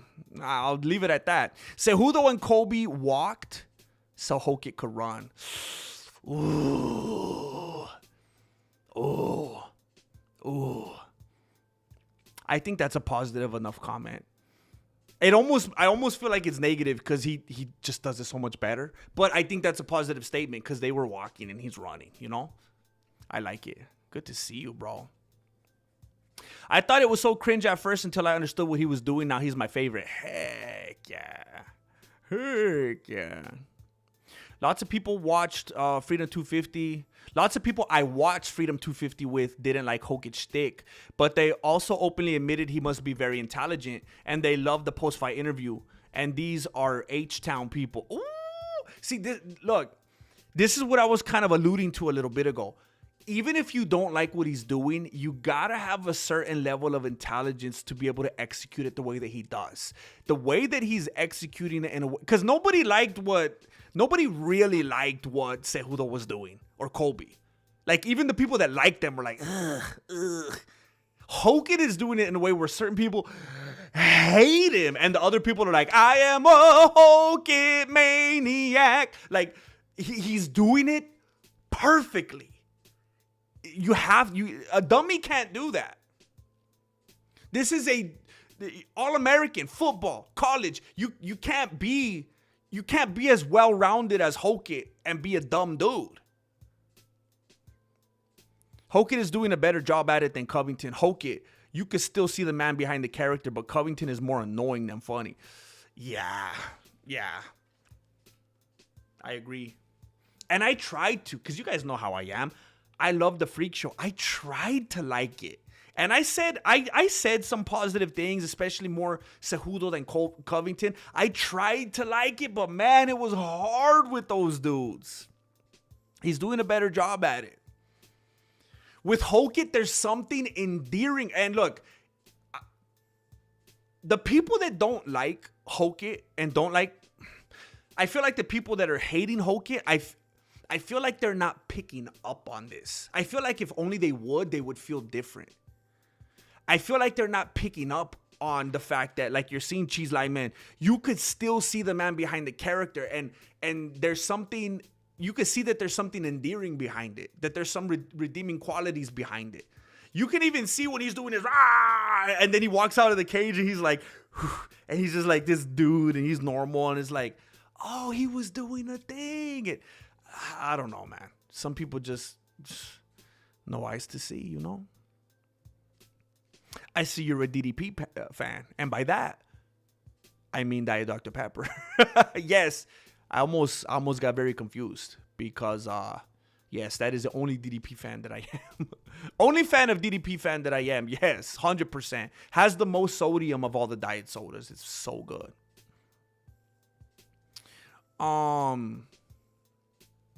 Salamander.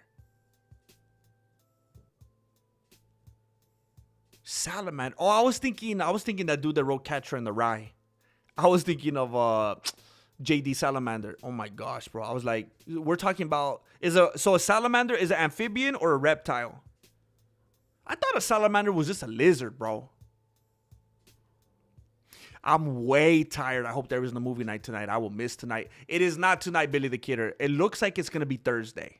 It looks like we're gonna be doing it Thursday. Yeah, we're not gonna go crazy tonight, bro. Yeah, exactly, Lord Racer. Yup, I was watching Faces of Death when I was in kindergarten. Newts and salamanders are amphibians. Jeez. You know what would be nasty? I used to eat those fig Newtons when I was a little kid. Hopefully they don't have like squished up newts in them. Yeah, I think Thursday night will be good. I think I need to scroll a little bit because I don't want to this isn't even going to be enjoyable if I'm too far behind for you guys. Obsession might actually trigger you if you've ever been in a toxic relationship. Yeah, I got in a little bit. Yeah. I need to be more careful because when I first saw the trailer for Obsession, I immediately typed in is this not normal? Because I saw, you know, that scene where the girl, she stands up from the booth and she's like, I thought we were just having, and I was like, is this not like everyone's experience or what? And I shouldn't have wrote that.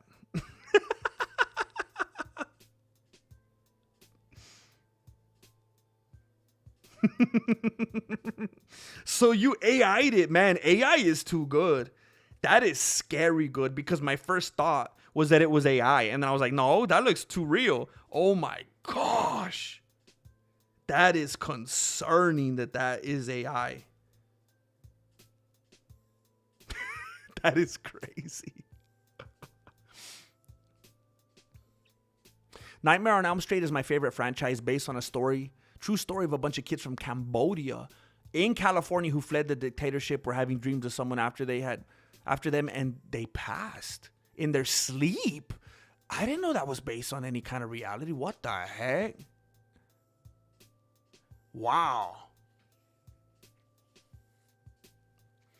I got to push back just a little, GM. I just think in a world where everything is becoming less sacred, Hokit had the whole week to build this heat.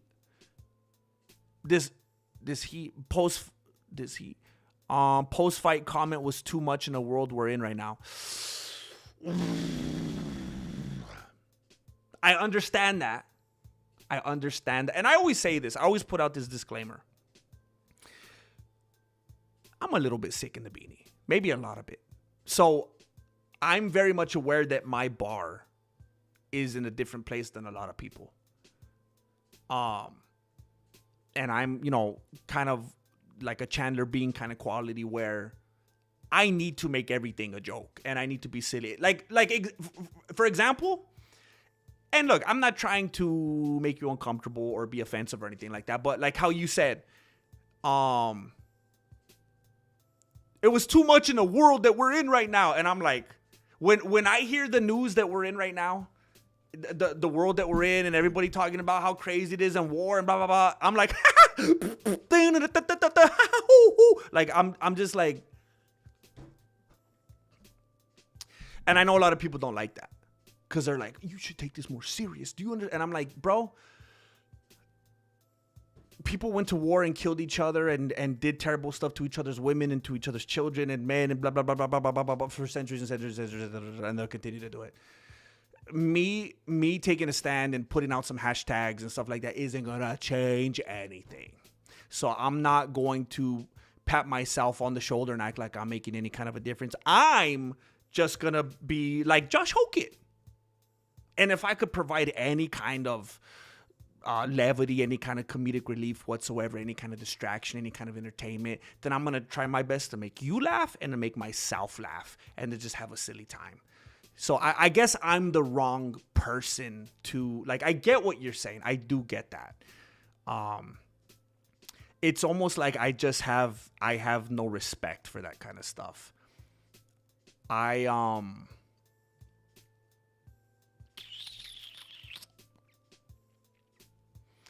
think everybody in power and in politics are liars and disgusting and fraudulent and distractions. I mean, even that is temporal, A lot of people talk about how there's distractions from what's really going on, all this stuff in the world and wars and stuff. And I'm like, no. Those are distractions. Let's talk about eternity. Let's talk about what really matters, because even that's temporal. 100 years ago, nobody cared about what's going on right now. And in 100 years from now, nobody will care about this. There's nothing new under the sun. Everything comes and goes. The waves come up to the sand and they go back. The sun rises, sun sets. Vanity of vanities. Who do we think we are? But I get it. I do get it.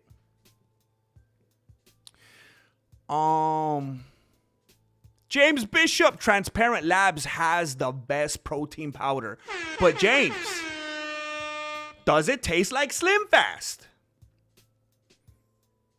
I'm scared of, like, I really mean it. I've never had a protein shake in my life, and I feel like it's cheating. I've taken great pride in the fact that I've never had a protein shake. I 100% mean this, as stupid as it might be. I feel like it's like taking steroids. I'd rather eat, the chicken breast and rice every day and all that, broccoli, blah, blah, blah. That I just always feel like it's cheating. It feels like a cheat. Is there anything to that? Is there anything at all to that? Or am I just an ignoramus?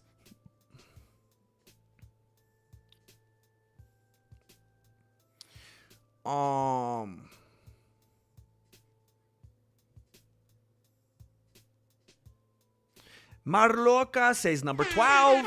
Number 12. Thank you, Marloca. We're chipping away. We're doing all right. We're doing okay. Obsession was one of the movies where Bryce Mitchell would definitely find a way to blame their relationship on the Jews. You're not Italian, GM? I thought your name was Vince. It is not. It is not, Angel. You got me, bro. It is not. My name is Ricardo. Ricardo Montebello.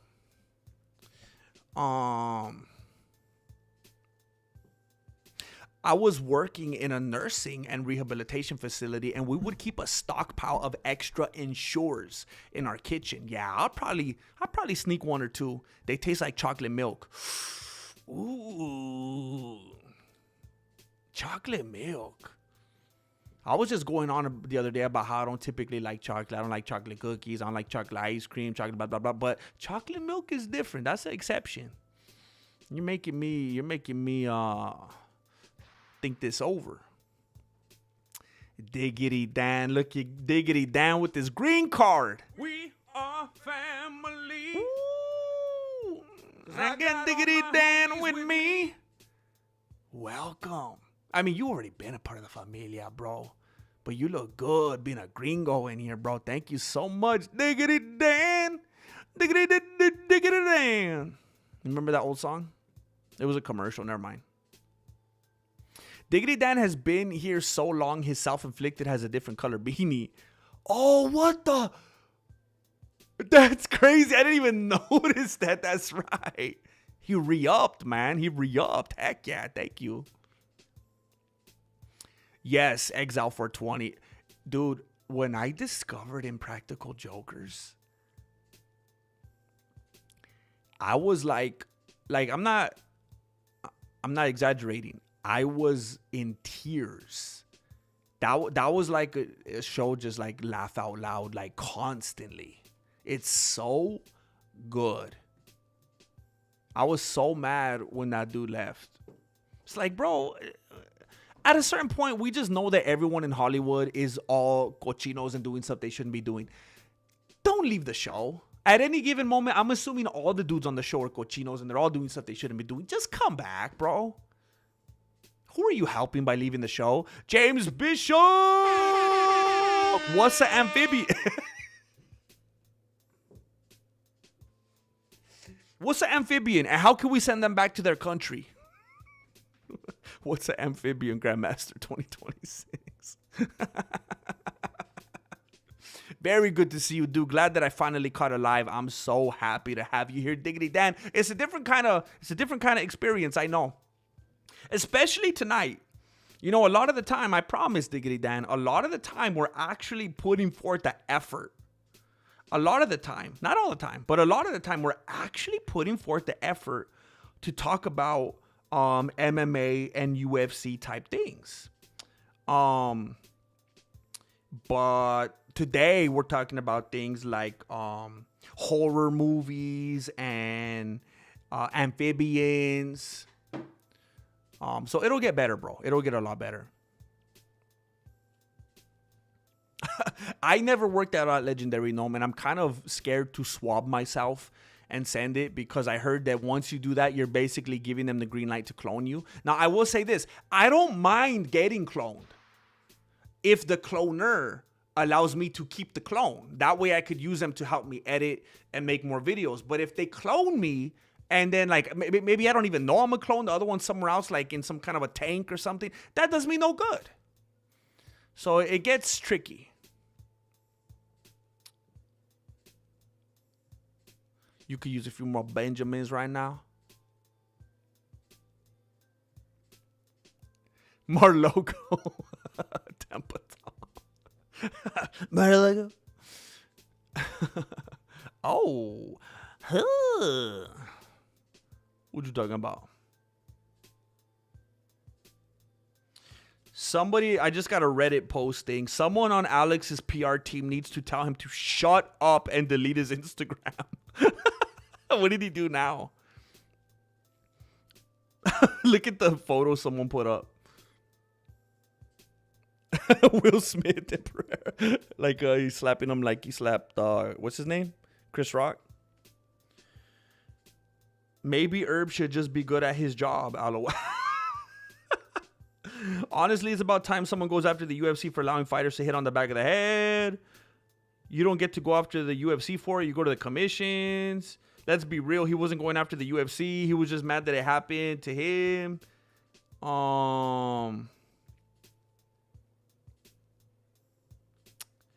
Yeah, I mean, just don't get caught in the face with a big shot and go down, bro.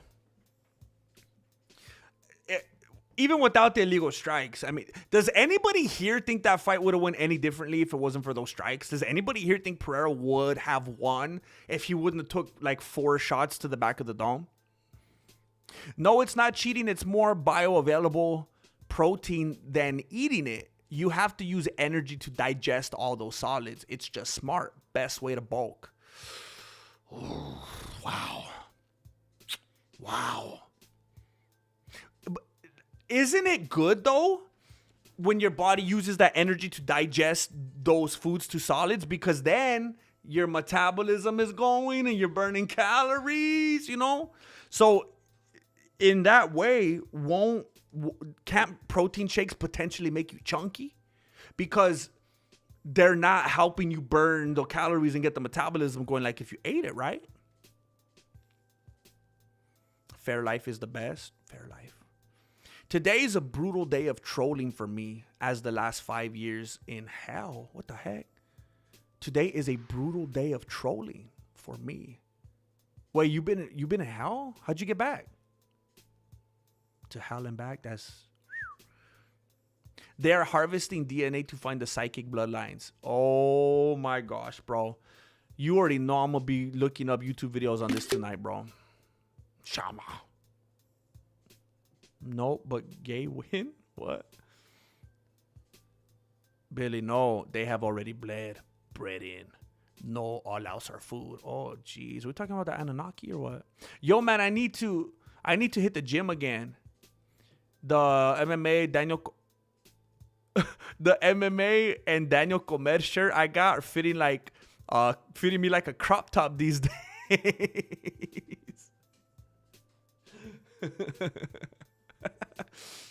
That's a good metric right there, bro. That MMA merch, that's a good metric. Thank you, Diggity Dan. And for those of you that didn't know, oh wait, that was the wrong thing. Oh, hold up.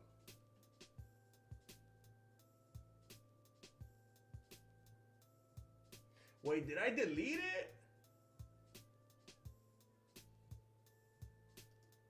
And for those of you that don't know, we have 10-year anniversary MMA merch. We've been doing this for over 10 years, over a decade now. We got some special things that came out just for the occasion. If you want to be like Diggity Dan and know and make sure that you're not gaining too much weight, get some merch with the link down below.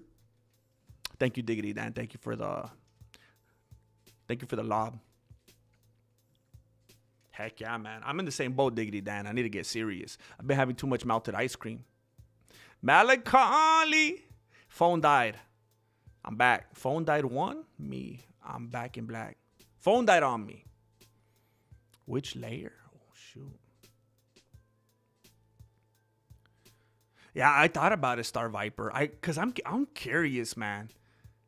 Sometimes I wonder. And I'm like, where'd all this come from? You know what I'm saying? Where'd all this come from? But I don't want to just give them all my stuff, dude.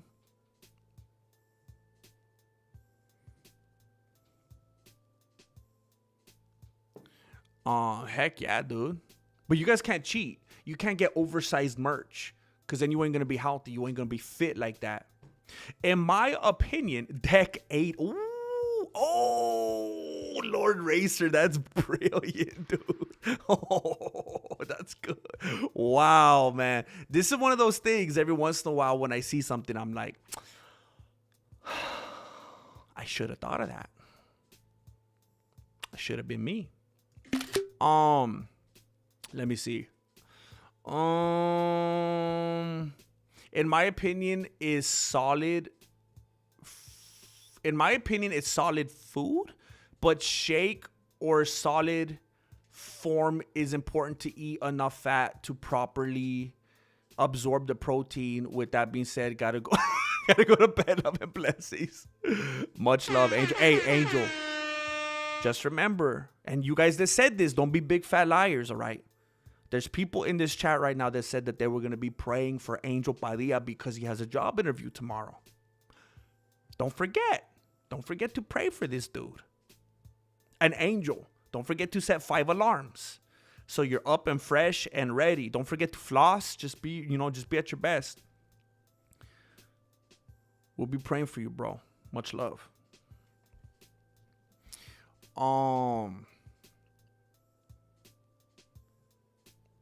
Hey, man, I wasn't live for them, but I definitely remember your crazy workout streams from back in the day.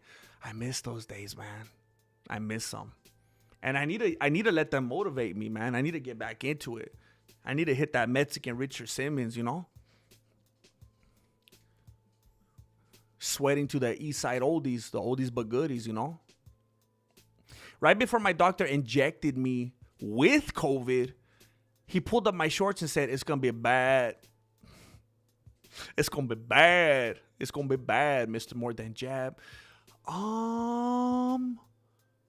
Wait a minute. He pulled up his, wait, this is filthy, Melancholy. This is filthy, bro. I've never listened to that album. That sound never appealed to me, bro. I don't know. It seemed kind of cheesy. I don't know. I just was like, okay, I get it. You guys are hard, huh? Like, I don't know. I just didn't. Hey, Jim, did you ever mention the beef idea to us?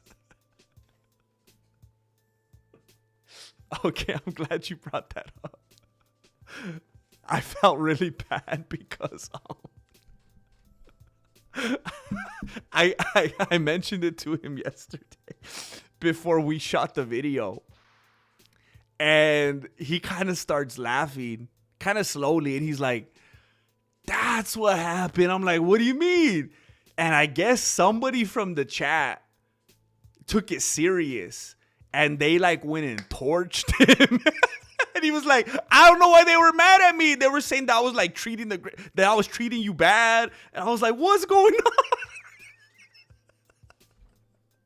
And I was like, oh no. So,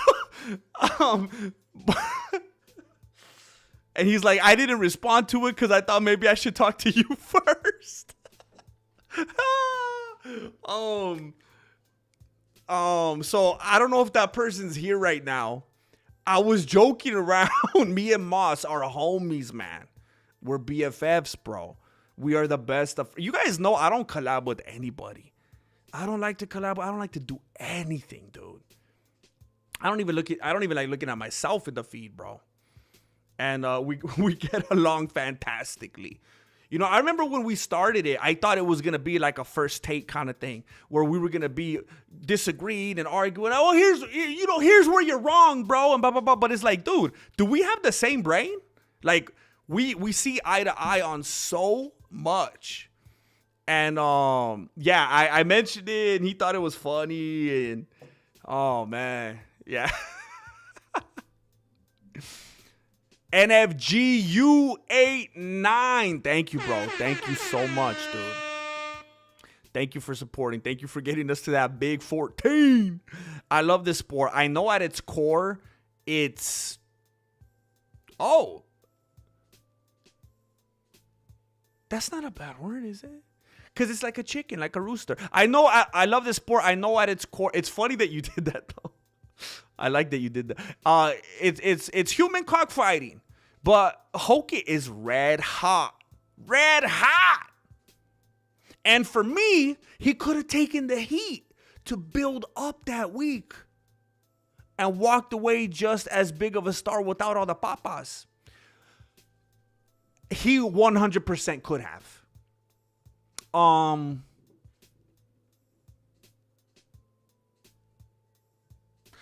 It seems, you know, when I go off of like everything that so many people are saying, it seems like he could have 100% said everything short of what he said. And Dana, the UFC, Ariel, Shane Gillis, everyone would have been like, hey, this dude's the man. Whoa, whoa, whoa. And that's a compliment to Josh Hokett. Because he did everything that he needed to do for everyone to be like, he's the man. But you know what? It's funny. It's almost like it would have been too easy. It's like the armbar. It would have been too easy. Instead, Hogan had fun with it, and he went full Ken Shamrock. Dude, I beg you guys to go back and watch the fight. Look at his face. Zoom in and look at Hogan's face when he's going, when he's pretending like he's like putting effort into it. You're right, NFGU89. You're right. And you know what? I can't help but think that there was something about him that's like, that's a little too easy. I'll give them something to talk about. And I'm not saying it was the right or the wrong choice. Now, again, I am sick in the beanie. I loved it. But I do agree with you. He didn't have to. And I feel like even more people would have sided with him. Here's the thing, though. Like he told Ariel, he's like, I don't care. They're going to watch anyway, even if it's to watch me get knocked out. I do this for me. And even when Hogan's being... Here's the funny thing. Even when Josh Hogan is just being Josh Hogan, that's still... I mean, everybody does that to an extent on camera. Everybody. Like, even you guys. Everybody has those times where even they are being an exaggerated version of themselves. Like, think about it. When you go to work, the way that you act with your coworkers, is that the way that you go home and act with your spouse? Or with your kids? Is it the way... And either of those ways, the way you act with your spouse or with your kids, is that the way that you act with people at church? Or at the supermarket? Or on the freeway? Like, everybody chooses what they're going to show to who and when. So, but I get it. And I respect that. NFGU89. I get it, man.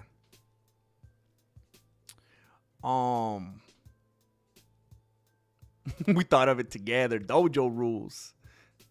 You're too kind, man. You're too kind. I love it. As a 90% white, guessing I'd say I'm 10% black, so therefore I could say, what, dude? Why do you want to? No, you're all good, man. And thank you for it. Thank you for it. I love it. NFGU89.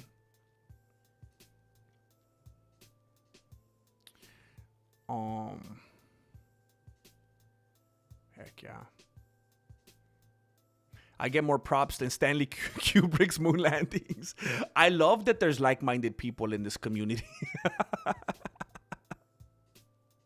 Oh, James is going memes. Oh, good night, bro. Good night, man. Hey, at absolute most, and I don't know if we're going to make it. At absolute most, here's what I try to do. And look, listen. I have to align something with the goal, right? So the goal ends in 53 minutes. If we don't get one more super chat past 16, who cares? But I'm just saying, because it's at 52 minutes right now, and that's already going to have me like past 10 o'clock, or 10 o'clock, I should probably get off then. It's just, there was no way I was going to put 50 super chats without putting the longest amount of time YouTube allows. So that would be ridiculous. So I thought 3 hours is a pretty hefty stream for a Tuesday evening, right? So I don't want to keep you guys too long. I mean, if it dies off sooner, it starts to get stagnant or whatever, doesn't make sense, then we cut off even sooner. But at the latest, in case anyone's like, hey, I'm tired, I got to go to sleep, the latest we'll do like 52 more minutes. What kind of COVID shot you get? The down bad shot? Wait, what are you talking to? I didn't get no shot, brother. I didn't get no shot. I had that bulletproof vest on. I had them sleeves on. Oh, I just realized I messed up. Back to Black by Amy Winehouse. I agree, AC/DC's corny. Okay. I don't know if I've ever listened to the Back to Black album like in its entirety, but there's no way I haven't heard every song on there, because whether manually, because I do really enjoy Amy Winehouse's music, I have to admit, And I don't think that's embarrassing. It's not like saying I like Taylor Swift. I've listened to a bunch of her songs manually. I've like gone and sought them out. I've heard them on Pandora pop up. By now, I there's no way I haven't heard all of them. And I must love it because I love all her music. AC/DC vocals were always obnoxiously bad to me, and I listened to that. Yeah, like I remember I went through a phase where I was like super into Slipknot, but I just could never listen to AC. To me, AC/DC seemed almost like it was like a band that was like put together by the government to try to, you know, like it was almost like too, like, I don't know, polished or mainstream for what it was supposed to be. It just seemed like fake or something. I don't know. You know what I mean? I don't know if I'm like expressing it well, but I feel like you get it. Oh, James ain't leaving. He was saying goodnight to Angel and Jessica. Heck yeah. Keep the party going. Keep the party going. How did you come about collabing with Moss? What made you two link up and talk about a channel? Hold up, it skipped on. There you are. So me and Moss. Oh boy. So me and I think it's cool. Me and Moss have both been doing YouTube for 10 years this year in 2026. Both of us started in 2016, and I think that that's super cool. Like, I don't know, maybe like honestly, if one of us was doing it for 10 and the other one was doing it for like 8 or 9, it'd be like, oh, okay. But 10, I'm like, what? 10, both of us 10 years this year. Like, that was crazy. I just was like, I'm not saying it like it was a sign or something like that. It just was like, that's pretty fascinating. But I started in 2016 like he did, and I was just doing VODs. I guess I could go back and check. I think the first stream I ever did, and they're still unlisted right now, but I think the first stream I ever did was like maybe sometime in 2018. Yeah, 2018. Dang, it was me and Flaco. Dang, our first stream was over 3.5 hours. And he was streaming, I think, since the start in 2016. And back then, so in like 2016, 2017, I wasn't a streamer. So it's kind of weird to think about now. When there were like big fights, like pay-per-views and all that, I didn't stream. I would just do breakdowns. So when there was events and like I didn't want to pay the pay-per-view or whatever, I would go watch. I'd look for a stream. And I remember that's how I discovered the MMA holes. And I remember watching them and being like, this could be on TV. Like, this production is crazy. And I was just like mesmerized. It's like, this is something that could be like on ESPN. Like, the production quality was insane, the way that show was run. And I would just watch it like, oh my gosh. And I became a fan. And every once in a while, I'd put something in the chat or whatever. And just be like, this is cool. Like, I like this or whatever. What's up? So we knew of each other since way back. And then, I don't know, like, dude, it didn't feel that long, but I think it was like 5 years ago. We did a collab. It was me, MMA Holes. It was, Moss, Jesse on Fire, Keenan K. I thought that was another guy. Maybe not. But we did a collab, and I can't remember who initiated that. It was either Jesse on Fire or MMA Holes, I think, that started like because we all knew of each other. We would all comment on each other's stuff. And every once in a while, because like, I don't know if you guys know this or not. Every once in a while, it's not that weird for YouTubers to like DM each other. Be like, hey man, I know we don't really know each other, but we kind of know of each other, and like, and they just have like the smallest of small talk. And so me and Moss, Jesse on Fire, did that for years. So we've been in contact for years. And then every once in a while, me and Moss will go back and forth about whatever. Like, I'm talking about like months in between. Like, we didn't talk like all the time. And then you know what I thought was really, really super weird, that but in a good way, the timing. I had been wanting to I never wanted to do anything with anybody. I can't stand working with people. I am a lone wolf. I typically am a control freak. I know when I want to do something a certain way and what's funny and what, like, just let me do my thing. Stay out of the way. And out of nowhere, like a few months leading up to the conversation, I started feeling like, I think I want to do something with somebody. I think I need to do something in a different format that kind of gives more range to what I've been doing and kind of shows what it's like when I'm like, we got two people riffing off of each other. It shows a whole different dynamic, adds layers and depth to the whole thing. And I was like, who would I even do that with? What would that look like? And then it just so happened that we started DMing about something. And it was almost like, it was almost like if we were both kind of trying to like say it without being the one to like, and we had this conversation where it was kind of like we were both like, I kind of want to do something.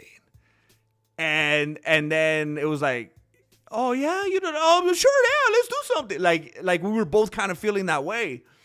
And it was just perfect the way that I don't know. It was just, I thought it was super cool to me because it was something I was always like completely against. And then I started feeling like, I think I want to do that. And then we had the perfect kind of conversation at the right time where it seemed like we were both wanting to do that. And then I was like, let's do it.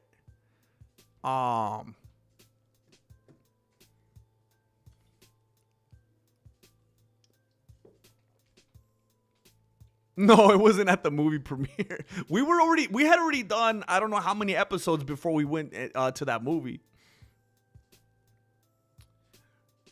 We are still talking about Hokit. Tell me that would still be happening without the shtick. Exactly. And I don't mean that as any disrespect to Hokit. It's like Hokit told Ariel, hate the game, not the player. Hokit knew he came into an organization where he had to do that.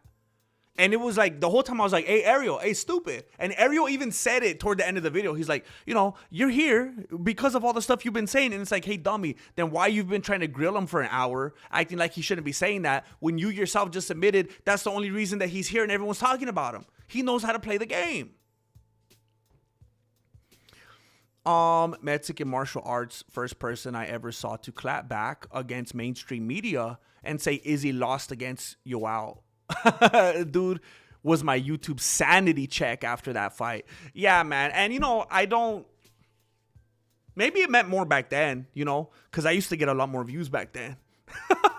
And I was always like, man, I don't got anything to lose. That I do love. You know, I don't have sponsors that are going to be trying to tell me what to say. I don't have anybody in my pockets. I don't have anybody that, chale. So it's like, I got nothing to lose. Especially now, I'm not getting views anyway. I'm not afraid of anybody. So I appreciate that. You know, it's not like I know it's not like I was going, you know, beanie to beanie in a live debate with Ariel Hawini or anything like that. But yeah, I've never been, you know, a person to shy away from how I feel. Hokit beat the life out of Blades and stole the White House card, 100%. He made history. He used Derek Lewis. He used Derek Lewis, the cadaver Derek Lewis, to make history. He blessed Derek Lewis with a new record and made him also the most knocked out dude ever in UFC history. Marloca! I believe Marloca was watching the World Cup. Congratulations. Marloca, thank you very much. Hokit has the only middle finger knockout. That was crazy. That stoppage was crazy. Dude. Remember how I did a video? I think it ended up being a 3-parter. I think it ended up being a 4-parter, actually. For those of you who remember, I made a series of videos that were all of Khabib's finishes. All of them. Every single Khabib finish. And people were confused. Like, what the heck? And I was like, well, he finished every fight, didn't he? I mean, he got to the end. He finished them. But I did a video thing, and I chopped them up so it wouldn't be one long video. And it had 3 parts, and then part 4 was basically the fight that he did with Gaethje. That ended up being the 4th installment. But maybe I should do one with Hokit. Maybe I should do a style video like that with Hokit, break down all his finishes, huh? That would be funny, man. It's gonna be bad. It's gonna be bad. Aries, baby! House fun jar only. House fun jar only. How far for a down payment? I mean, that depends on what kind of house you even get, man. I don't even know where we would live, dude. We don't. So the house that we were in when we had to leave it and do like a very quick sale before we ended up foreclosing, that town is different than the town I'm renting in now. So I don't even know where I would go. I don't know. I don't know where I would. I don't know. We keep going back and forth because there's pros and cons. But thank you, Aries. Aries, baby. We are, it is going to that jar. And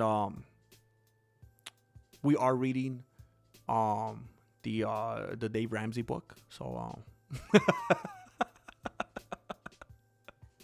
I will figure out that down payment, Aries, baby. Thank you. James Bishop in the house. Back to black. Heck yeah, man. What a shame, man. She just wanted to be in the 27 club so bad, huh? Such a shame. AC/DC isn't corny. They were the gym stadium rock that walked so others could run. Oh, dang. Oh, dang. You guys better chill out. You guys better chill out, dude. Okay, I'm really gonna try to speed run so I catch up with your chat. Bro, Amy Winehouse is Taylor Swift if Taylor Swift was a talented musician named Amy Winehouse. Amy was really beautiful and a great singer. I sometimes still Google her before bed and after pics. Before and after pics. Bro, did I read that wrong? Dude, I swear I thought I read it. I thought you said sometimes I still Google her before bed. Was that just in my head or did I say that out loud? Oh my gosh. Sometimes I thought I was talking to Jay Smith. Sometimes I still Google her before and after pics from the drugs and it makes me sad. Yeah. That's what it does, man. That's what it does to people.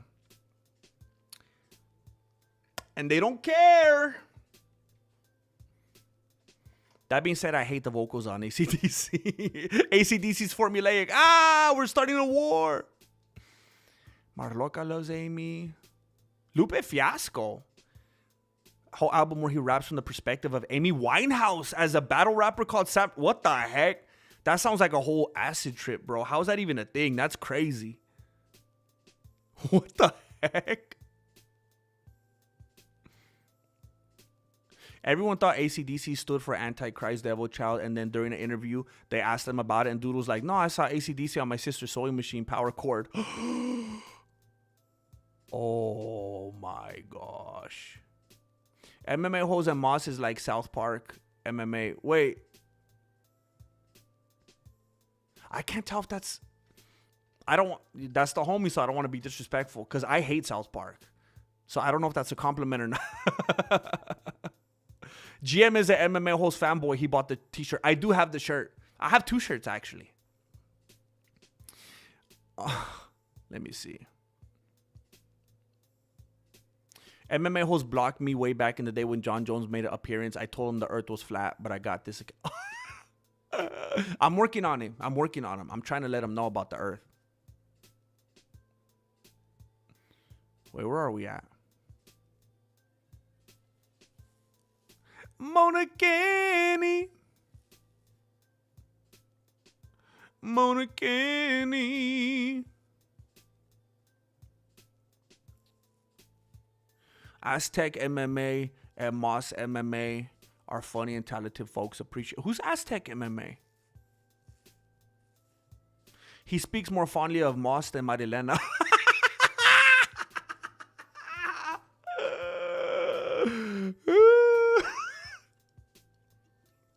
It's because we don't live with each other. I'm sure we would have arguments about the dishes or something if we lived together. I don't like the way GM is talking. What the heck? Okay, I gotta clip that part out. I gotta edit that part out. Bromance. Okay, I didn't realize how it was coming off. I gotta undo that. Mona Kenny, Costco weenies, and now we're talking about weenies. I don't like this. I don't like this at all. Costco weenies for the win again. Thank you, Mona Kenny. I got a few wieners left. I got a few Costco weenies left in the fridge. In the refrigerator. We got to move these refrigerators. We got to get some Costco weenies.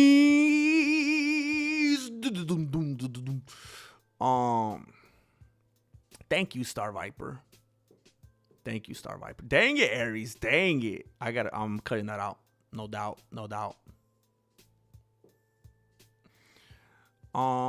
Shoot. Where am I? Hot dogs are full of pig nipples. Making me hungry, bro. I just can't get enough.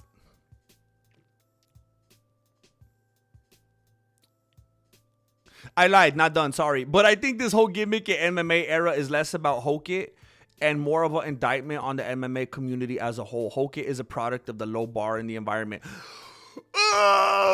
Okay, part of me wants to say, like, I feel like participating in this would be me disrespecting Hokit.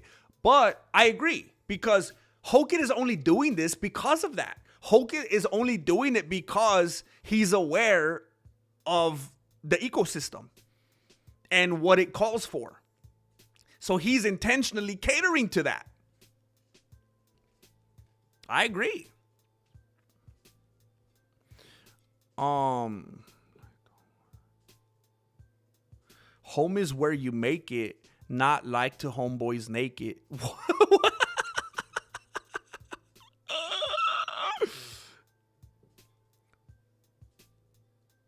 Wait, what? Wiznatchtify.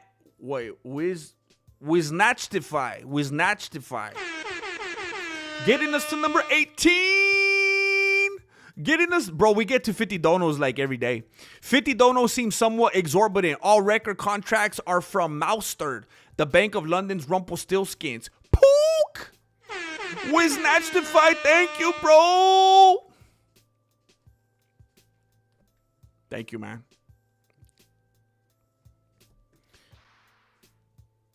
Is that like a fancy way of saying the Rothschilds? Are you not supposed to say Rothschilds on YouTube? Can you get taken down for that? I mean, Black Sabbath is formulaic. No one can say Black Sabbath isn't legendary. Billy the Kidder, you know what I don't like right now? That you got me. Before Amy was off, she told her record label that she had a bunch of battle raps written and she didn't know what to do with them. There's no way, bro. There is no way. This sounds like a joke. Is this for real? I wouldn't associate Amy Winehouse with battle rapping. I told Jesse on Fire that the earth is flat and he left MMA for politics. You cracked him, bro. He knows it's true. All right, good night, y'all. I'm going to go pretend to sleep for work tomorrow. Hope to see everyone again mañana. Have a good evening. Thank you, Legendary Gnome. Thank you very much.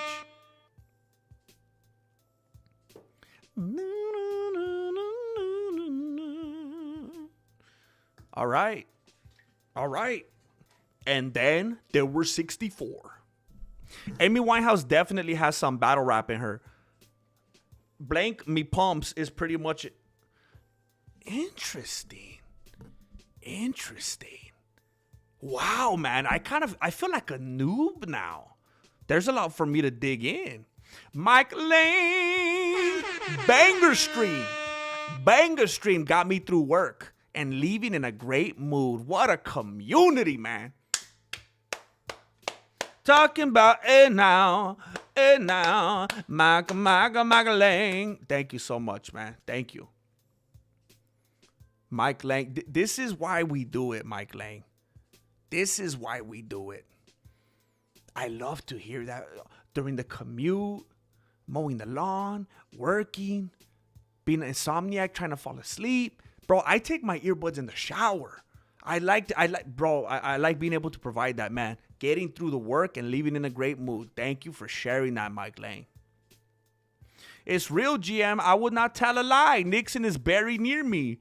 He used the landline to call the moon. Okay, what the heck, dude? Yeah, it's getting dangerous, Tom Bow. It's getting dangerous. Oh, you know what? We got to a nice rounded number. We got to 20. We got to 20. I feel like we did some good work here. Thank you. Thank you. We snatched if I doubted us. Which snatched if I doubted us. 20's respectable. Quark Arc. Hokit is as funny as all heck breaks loose. He top 10 funniest people alive recently. Now, Quark Arc, there's a part of me that thinks you're being sarcastic. But I'm going to take it as truth. I'm going to take it as truth. And I'm going to consider it validation. Thank you, Quark Arc. I was listening earlier while losing a BJJ match to my host. Dude, I had a similar situation yesterday. Yesterday, yeah. And, bro, I had to change. I got soaked, bro. There was some nonsense going on in the backyard, and I got soaked. If the earth isn't flat, how is Hogan supposed to submit Pereira on the mat? Pereira? If the earth isn't flat, how is Hogan supposed to submit Pereira? Frankly, I couldn't have put it any better myself. And I think that's all that needs to be said about that. Hogan put the FU in fun. Earth is also stationary. You know, I don't know if I have the energy or even the resources to get too much into it right now. But I mean, if NASA was really doing its thing out there and really orbiting everything the way that it's supposed to, I don't understand why would they have to do all this stitching. I don't understand why they would have to do all this photoshopping and stitching. I don't know why they would go through great lengths to do these crazy amounts of photoshopping in Antarctica to hide all these caves and whatnot. I don't get it. I don't get it. Oh yeah, Tom Bow. That's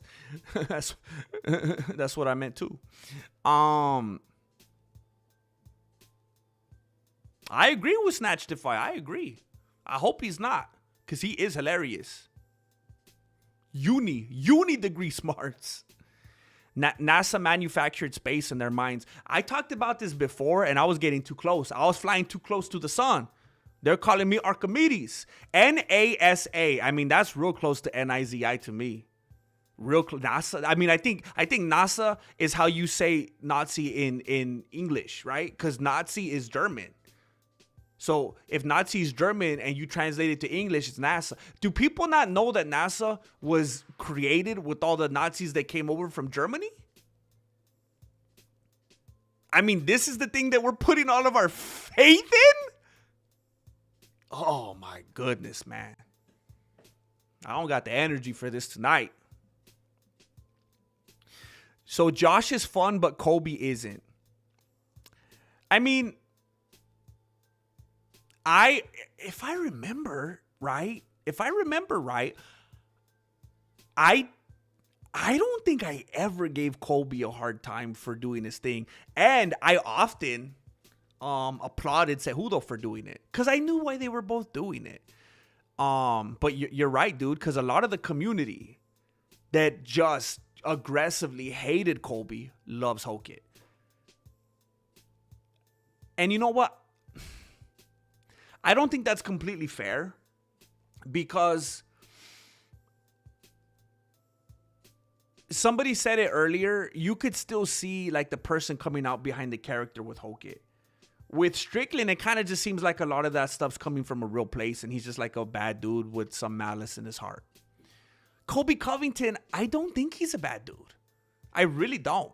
Every time we've ever seen any kind of realism come out of him, or we see some candid footage and stuff behind the scenes, he seems like a good dude. I just don't think he executed it as well. And it just was not nearly as likable. I'm not gonna lie, I didn't buy the Hokit thing until the Helwani interview. Then he called out Ariel to his face, and to be honest, I'm a fan. It was so funny that he did that, man. And I know there's different ways to look at it. And I think maybe some people think, oh, he's just being all MAGA and blah blah blah blah blah. I think if Ariel was, you know what? I think it's just perfect because of what Ariel is, though, because it kind of aligns perfectly, you know. But I kind of think that he would have just poked fun at whatever Ariel was. But it's like I can't even put myself in that alternate reality because what Ariel is so perfect just for like the overall narrative. But I think it was more about turning everything around and putting the spot on Ariel and making it weird than him really feeling that way. Yeah, it was perfect, Diggity Dan. It was perfect. Nautical Aquatic Scuba Academy. Might as well, bro. That's where they should be checking. They're trying to distract us and make us look up here when they should be. They should love scuba. You do scuba? You love scuba? That's where they should be checking things out. And that's what they said, nah, let's leave that alone. Let's leave that alone. There's probably nothing down there.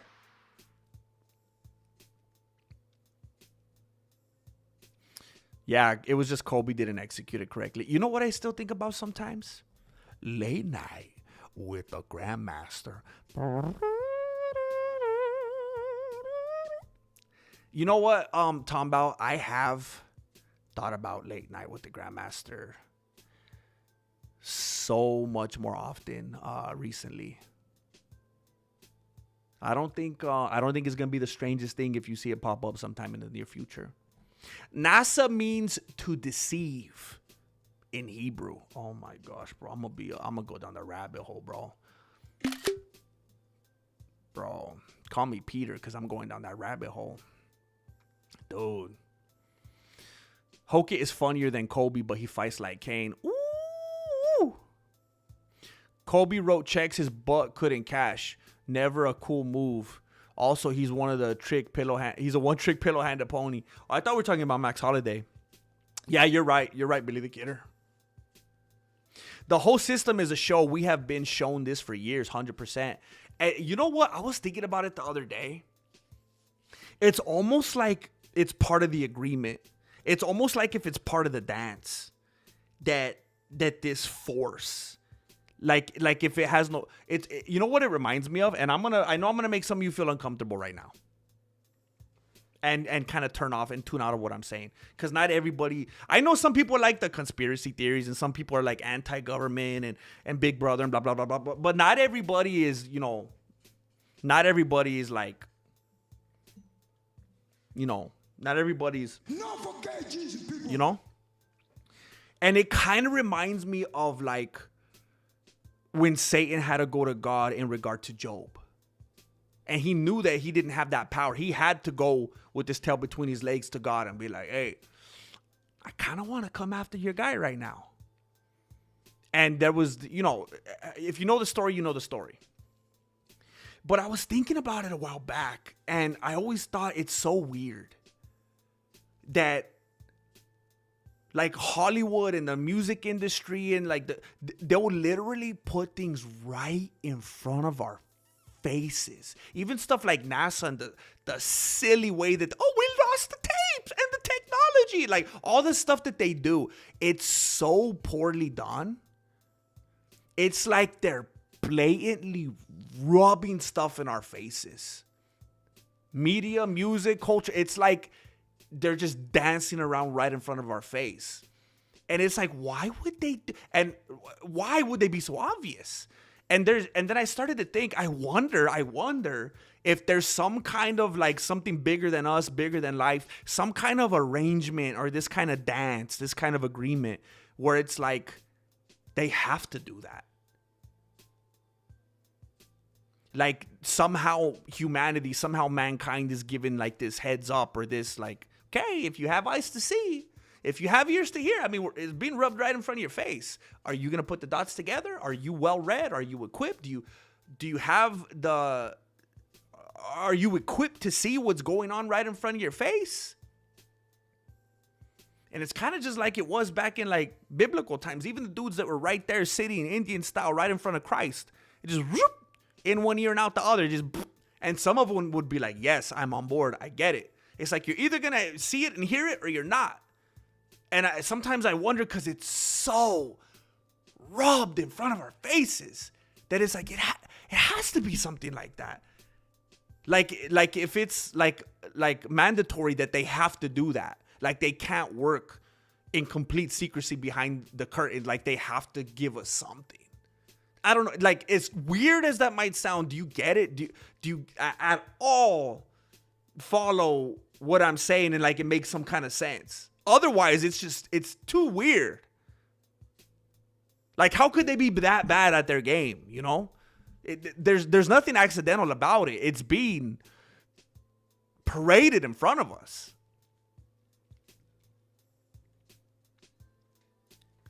Werner von Braun is the founder of NASA. He was also best friends with Walt Disney. Yeah.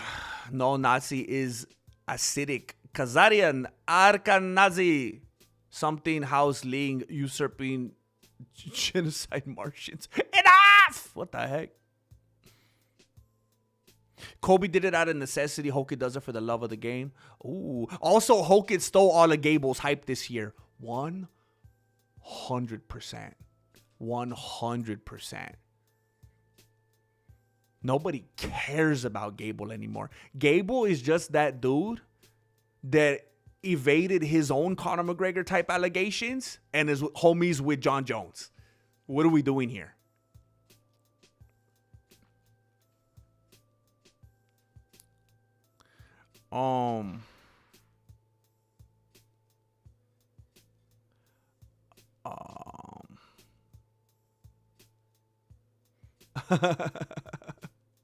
Instead, Diggity Danny will be a Diet Dr. Pepper or some green tea matcha lemonade.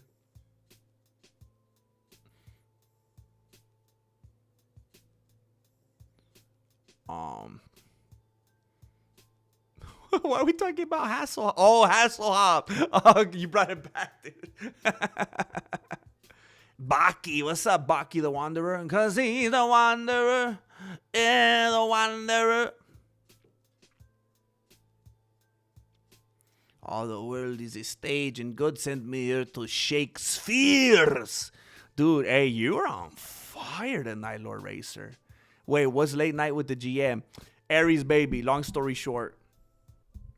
So we do streams like this, right? I'm in here. It's kind of, this is the dojo or whatever. I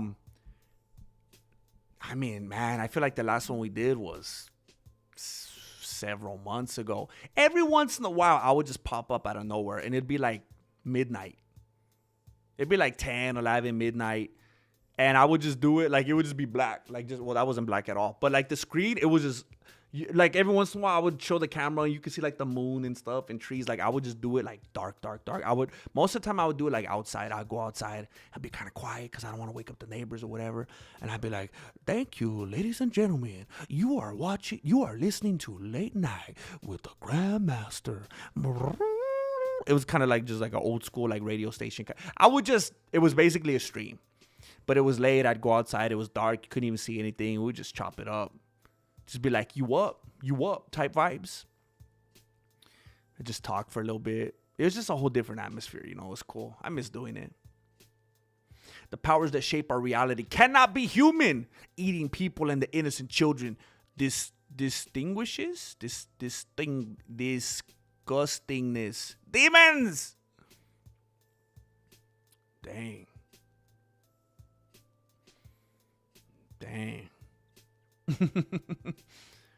Oh, dang. Lord Racer. Lord Racer took his vitamins today, bro.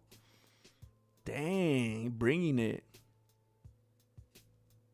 I think it's just like how kids try push and see what they can get away with. Oh, I mean, yeah, they just always pushing the boundaries, testing the limits. I think people in general like feeling smart and giving hints about what they're up to. Serial killers mentality, leaving clues for kind of like the Zodiac killer. I get it. That's a good point, man. It kind of ruins my narrative. It makes me sad, but I get it. Anybody ever played Hitman? WOA. It's uncanny the parallels to the real world in that game. What's WOA? I've definitely played different Hitman games, but I don't remember WOA. World of Assassination. Wait, is that not the traditional Hitman game? Wait, Wiz Khalifa? What the heck is this? Oh, so what? They have a Wiz Khalifa thing installment? What the heck? I've played different versions of Hitman. I don't think I've ever played that one. I should check that out. I always liked it. Hitman was one of the harder games, man. It's hard. There's so many different ways that you could go about it. Different ways you could sneak up on people. It feels like definitely like a choose your own adventure kind of thing. And sometimes I just get lost in it, man. Yeah, I would enjoy that very much then, Tom Bow.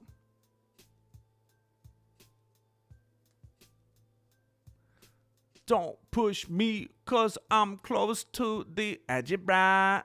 We snatched the fight. I'm having a scary day. I didn't intend to be dumb. Wait, why is it scary? No, you're good with snatch the fight. You're good with snatch the fight. But why is it scary? I mean, and now of course it's perfect that we're talking about all these global elite and Illuminati type things. But I mean, did you watch the Backrooms today or what? What's going on? We have 14 more minutes. We have 14 more minutes to get you feeling good and confident and not scared anymore.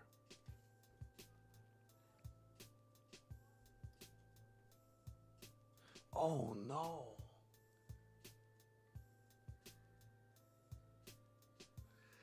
Oh well. That's how it goes.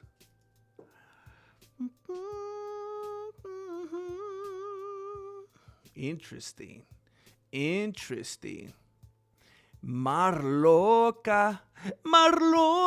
Real honest fool. Heck yeah. That's the type of fools that should be blessed with a membership. Some real honest ones. Thank you, Marloca. Real honest fool. Don't forget to scope the membership tab so you get all them behind the scenes goodies, bro. To love you for one night. Please let me love you with all of my mind. She's really loca. World of Assassination is Hitman 1, 2, and 3 in one pack. Oh. I actually have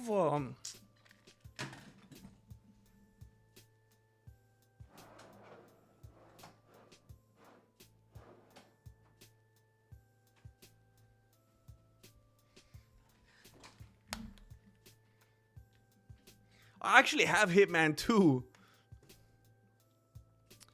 I have Hitman 2 right here. I know I played Hitman 1. I don't think I've ever played Hitman 3. It's so hard, man. I was playing this one time bout. It was where the heck was I? There was this one that took me forever. It was like at a race car thing. And then I finally got to one where you're like it's almost like certain aspects of it kind of feel like you're in the jungle, but there's also like a bunch of like houses, like Adobe type buildings or something. It's almost like if you're kind of like in a little village kind of place, and I can't even remember. I was supposed to like assassinate some kind of dictator or something. Like, it was so hard, man. I kept getting caught. It's so frustrating. Quark Arc with Snatch to Fight. Same, bruh.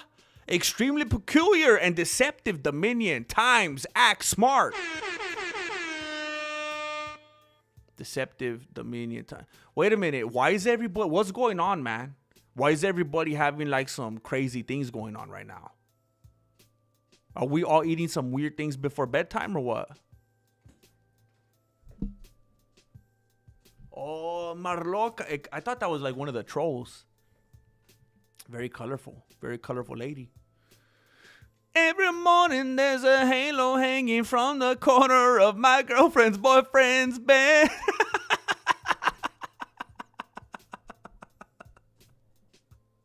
It's just one of those things, man, like since you're a little kid and you just don't, we didn't have Google, you know? It's just like, that's what I hear. That's what I'm hearing. Every morning there's a halo hanging from the corner of my girlfriend's boyfriend's bed. And so then I remember every time I would kind of think about it, I was like, so he knows that his girlfriend has another boyfriend? And then I was like, oh, I'm telling you, I'm not even lying, bro. Then I got to a point where I was like, oh, this is like poetic. This is like deep. He's singing about himself because he's his girlfriend's boyfriend. So he's like saying that he wakes up with a halo. Dude. I'm so dumb. I really thought that. Yeah, it's a tricky game. Here's my thing, Tom, about I like... It's tricky because I don't want video games to be too easy. But it's like, I don't want it to be even harder than my real life. Like, my real life's hard enough as it is. I'm trying to get a little escape. And now I'm being an assassin and trying to kill I want to be able to kill the guy in peace, man. I'm not sure. It feels like somewhere out in like almost like if I'm like in a jungle or something, and there's like a lot of little like motorcycles and bicycles. It's almost like if I was like in some kind of village in like, I don't know, like somewhere in Africa or something. That one doesn't sound familiar. Oh, it might be Miami. You're right. Why the heck? You're right. Because at some point, that's where I kept dying. At some point, I finally made it to some big mansion. And then I kept dying in the mansion. That's right. It was Miami. It's just before you get in there, there's this part that seems real like, like the favelas. You know what I'm saying? Dojo video game night. Oh, dude. I tried that. Did you ever watch years ago when I used to do gaming? I used to do some gaming on here, and I did it on Twitch, but I kind of think that's one of the things that ruined my algorithm, honestly. I think they tell us in plain sight so it lessens their karma. Interesting. Grandmaster, you going to go watch the fights up at Table Mountain at the Valley Fight Series? Shoot, man. Probably not. Table Mountain Casino Valley Fight Series. When is that? Oh shoot, someone's being very generous right here. Somebody.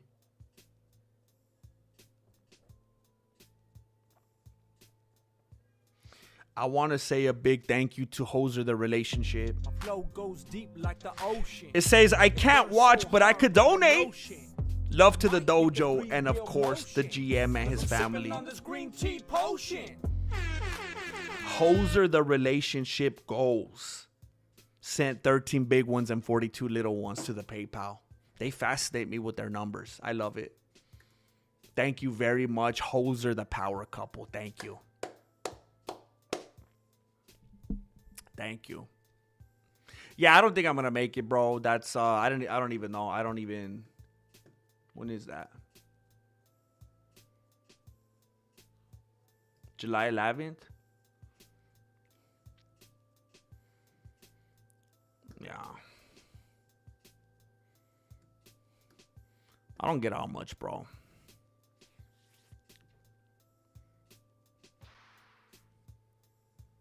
I'm on my break having that westernized style Chinese food. Oh, come on, Bailey Abbott. Why you doing me like that, man? Like, you didn't know I had leftovers for dinner today? Come on, man. We in a waning. We in a waning gibas. All my homies act up when the gibos wanes. What the heck is happening right now? What's up, Drew? Yeah, it's hard, man. It's challenging. It is challenging. If I was like a teenager again, like I remember that was the first time I ever played Hitman. Heck yeah, dude. But now it's like, man, my life's hard enough. Don't make it hard. I got to play it. And I don't like playing on easy mode, man. I don't like feeling like a punk. GM could make a Rock'em Sock'em robot fight. GM could make a Rock'em Sock'em robot fight commentary and it will be interesting. Thank you, man. Thank you. Thank you. And I appreciate, and I like how you didn't even oversell it. You just said, interesting. Thank you, bro. That got me to stop lurking and laughing my abs off. Heck yeah, what's up, Drew? Hitman. The video games will do it, man. It brings something very, very innocent out of us, you know? Very special out of us. Good to see you, man. Oh, I remember like the very first Mafia game that ever came out. I love that game. I wanted to get another one when it came out, but man, they get stupid expensive now. It was like $70 or something. Heck no.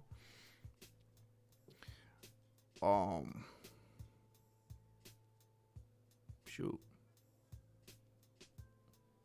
Do you know what Works Institute means in Hebrew?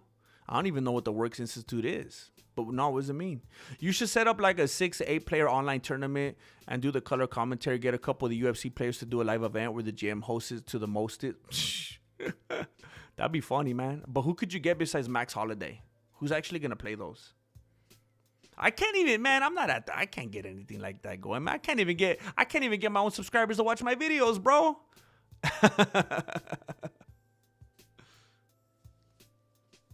It would. I mean, that part could be cool, Pistol Pete. That part could be really cool.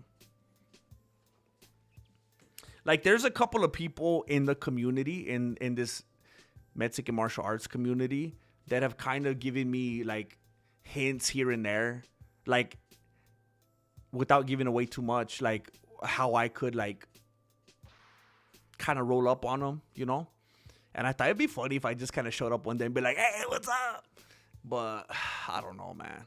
I'm weird. I'm weird with like doing stuff in real life. Marluca. I think we're at 22 now. We're at 23. Jordan. Marloca's got it to that Jordan. I don't know how I feel about Jordan anymore after he was touching that little kid's butt though. I don't know. And then I made a video about it, and I'm even more mad at Michael Jordan because YouTube took that video down. And they were not happy with me. They were not happy with me because they said that I was showing a little kid getting violated, and that's against the guidelines. And I was like, oh, but what about the violator? And they didn't care. What the heck? Oh, waning gibbous is a phase of the moon, GM, when it's almost completely visible. It's weird that they would give it such a weird name. It almost sounds like some kind of voodoo, like some kind of spell they're trying to put on us by even just merely talking about it. Girl, I gotta get away from here. Oh, girl. I'll be in trouble if you leave me now. I don't know how.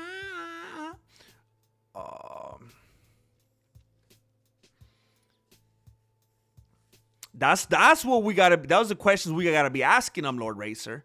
I've never seen a good answer to that. Doesn't make any sense. I do remember jungle level in that game. The environment was so dark, it made it really hard. See, I wasn't even talking about the right thing because the jungle where I was at wasn't even dark. I think it was Miami. I don't know why I thought Miami looked like a jungle.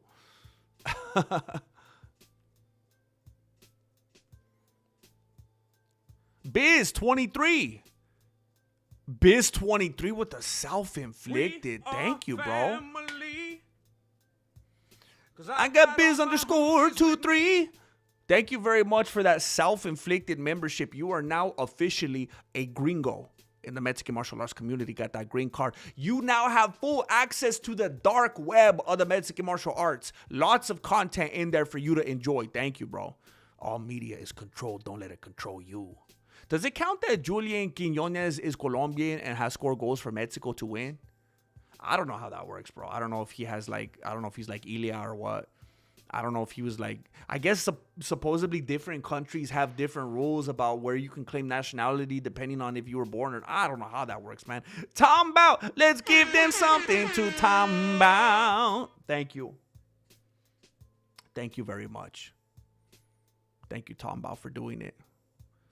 Thank you for jumping in under the clock. Thank you. Oh, snap. Oh, snap.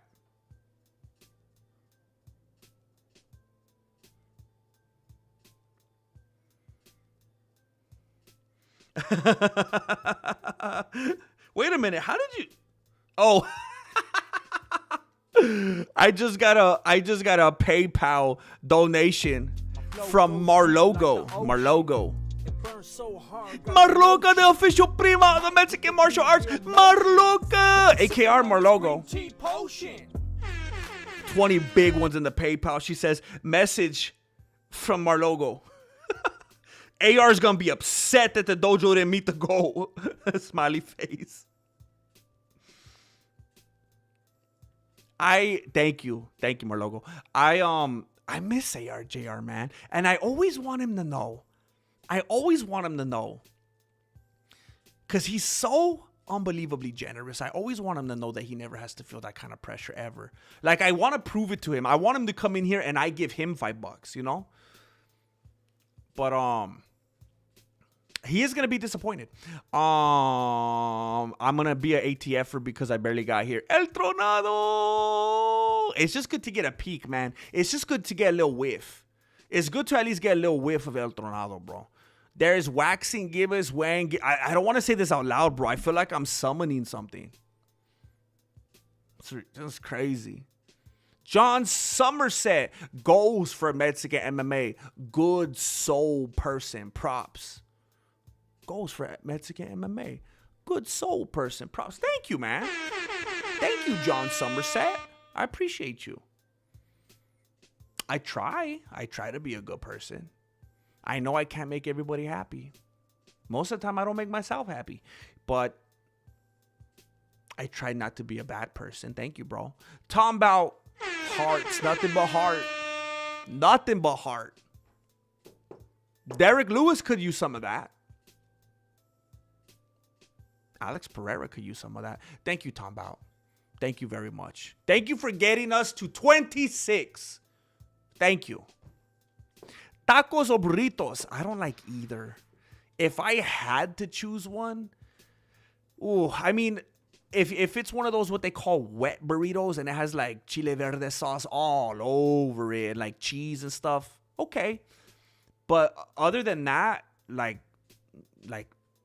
tripa tacos or some buche tacos. But I just, you know what? Instead of tacos or burritos, give me some chicken nuggets and some french fries. Give me a cheeseburger.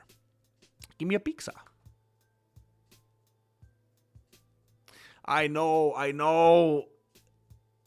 Now that June is over, and I'm not, and I don't even have the ability to stress over it anymore, and I have a whole new month in front of me. Now I feel like I have the mental space to be like, okay, I could finish that now, Billy the Kidder. Now I feel it's just always, if I'm already not like where I need to be and it gets to the end of the month, it's just super stressful, man. Are they going to show the entire walkout of the main event fight for the UFCs? I don't know if you have heard me talk about it. They definitely don't do it after the fact. Paramount just like wipes it. It's just gone. It doesn't exist anymore. They don't know that the viewers like to see that. Live, I think they've been showing it. Sometimes they show, like, they minimize it and show an ad next to it. But yeah, after the fact, they're just gone, man. It's embarrassing. They just don't care. Oh, snap. What?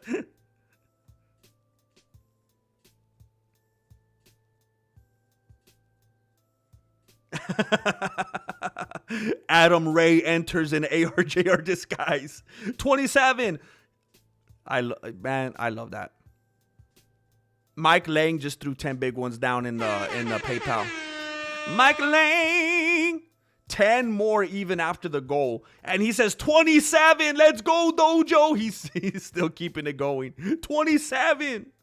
Fire emojis. Adam Ray enters in ARJR disguise. Dude, I really, really, really like Adam Ray. I really like that dude. And I know I've said it a bunch, but it's just like, it makes me feel cool. I feel special. Like, I feel like I discovered, because it's not like I discovered him, like I'm his agent or something. I'm just saying I discovered him, like, and became aware of him before he went big. And I remember finding him when he was like a nobody and didn't have any views on his videos. And I was like, this guy's amazing. And then he hit it big. And it's like, wow. It's like I knew it. It's like I went to high school with him, you know? Thank you, Mike Lang. Thank you, bro. You don't like pozole or carnitas, GM? Okay, so look, here's the thing. I would never seek out, like, I would never want to be like, hey, where do you want to go? Let's go have Mexican for dinner. Where are we gonna celebrate this? Oh, let's go Mexican. Never, ever. But if we are eating Mexican food, I don't hate pozole. Pozole, I might like menudo more. Maybe. I feel like I go back and forth depending on who made it. I typically don't like carnitas. I just get so bored when it's just like, oh, just meat. How about you put some meat in some nice toasted buns and put some like Big Mac sauce in there and some cheese and some onion. Like I just it's too boring, man. Just meat. Just give me a plate with some meat on it.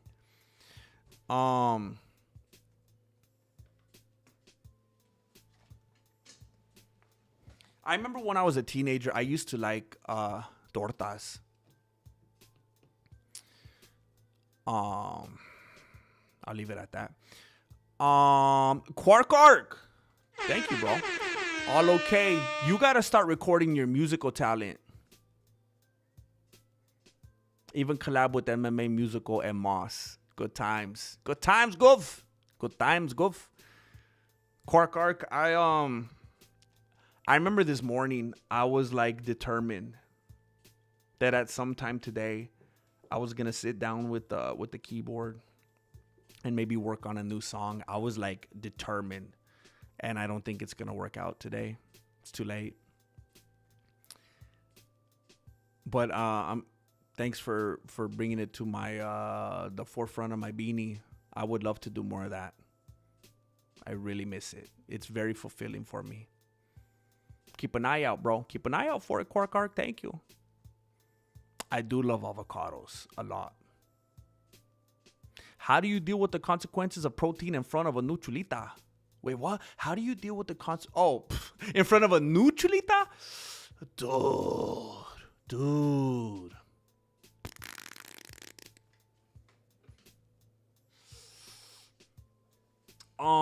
Shoot, man. What do you do for a living? You could just pretend, oh, work's calling me again. Work, no, I should think you're cheating on her. Shoot, man. You know what, Turd Ferguson? Well, first of all, if she knows your name, it's probably not going to be a surprise. But you know what I think, bro? That's how you test if she's a real one. I say you just unload right in front of her. And if she's for real, she's going to be like, she's going to go like this. If you do it right in front of her and you're just like, look, I got to tell you something about myself, you know, because I'm trying to get swole for you and I'm partaking with the protein and whatnot. Look. And then if she goes like this,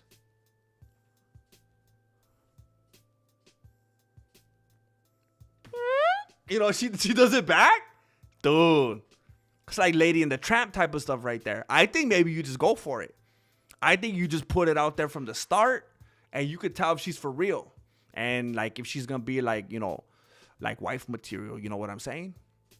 I say you go for it. Double down. Diggity Dan. Diggity Dan. Diggity Dan. I didn't say anything, bro. I didn't say anything. Paramount, yeah, Paramount is whack, bro. Just due to assert dominance. I developed a Christ complex, found success, then ignominiously torn asunder. Welcome to hell. What the? Are you reading like poetry? Turd Ferguson, let us know how it goes. I better go. I don't have a Neutralita. I have an old one, and I gotta maintain. So I shouldn't stream much longer. Gotta keep that on the low. I know, bro. I know it's not easy, man. It's not easy. I made a pinky promise and then blame it on that. What the heck? I made a pinky promise and then you do a pedo? What? That she's not gonna leave you if you do that? I know I started late. That's my bad. Oh, you know what? In case any of you are in a different time zone, pull my finger, and you're not tired, and you're looking for more stuff to do, and you got insomnia, collab with the Weasel. Oh, is that even the real dude? I've never seen him. If you're looking for something else to do with your day, I work at a restaurant, and there's a cutie Latina who doesn't speak English, but we established we're the same age and both single. How do I ask her out or go about talking to her? First date ideas. Here's an issue that you're gonna have to figure out, bro.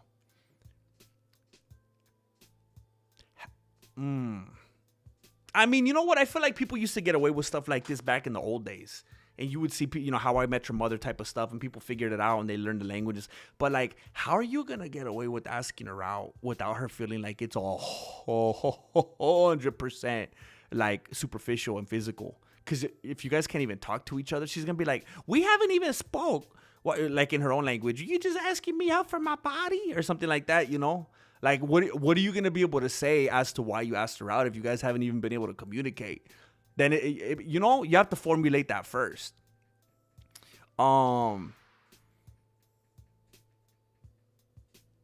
do I go about talking to her first date ideas?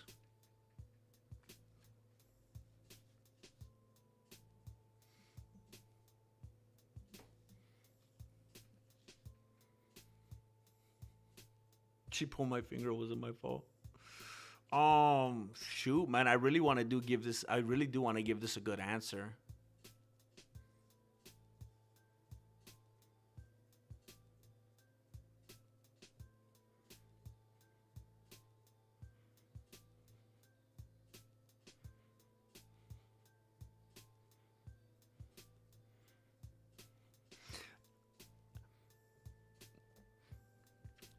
Look, bro. I'm gonna expose some real life to you right now. And you could laugh at me if I don't got game.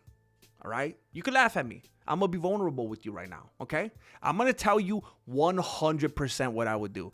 This is 100% what I would do. And if it don't work, it don't work. I'm telling you, bro. Yo, my name is Deshaun. This is what I would do. I would get my phone. And I would go to Google Translate. And I would type in. Hold up.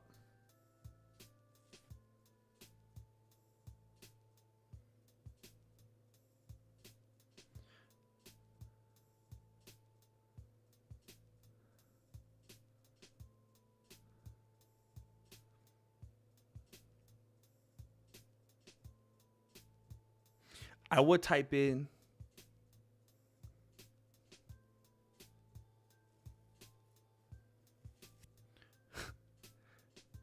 Would you learn English for me if I learn Spanish for you? And I would just show it to her. And I would just be like, You got to be a little bit funny with it, bro. You got to be a little bit funny, a little bit vulnerable, a little bit self-defecating. I think, I'm telling you, that's 100% what I would do. And if it's embarrassing, I don't got game, it's pathetic, then whatever. Then it wouldn't work, I guess. But that's what I would do. I would just be like, hey, would you learn Spanish for me? Would you learn English for me if I learn Spanish for you? And I'd be like,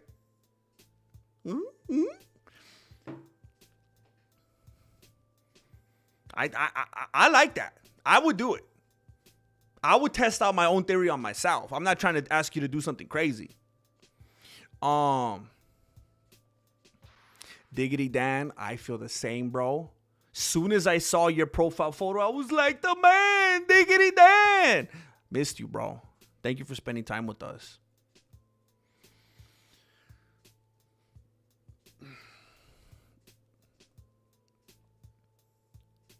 I was thinking about that at first too, the meta glasses. How did you ask your wife out the first time? Didn't that work? Oh, well, cause he was saying his whole thing was she don't speak English and he don't speak Spanish, so it was different. It was different. How did I do it? I don't know if I'd even want to share it if I remember that actually. Dang, Jim, I just fell in love with you.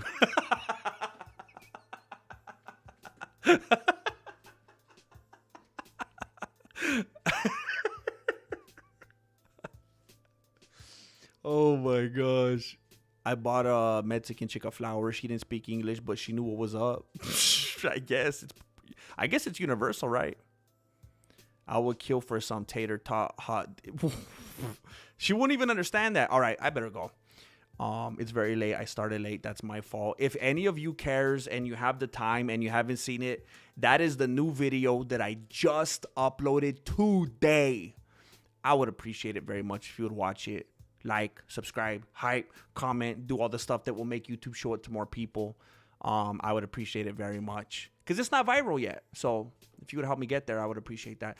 Thank you. I'm going to be back here again tomorrow. So keep your eyes peeled. I'm going to be going live again tomorrow.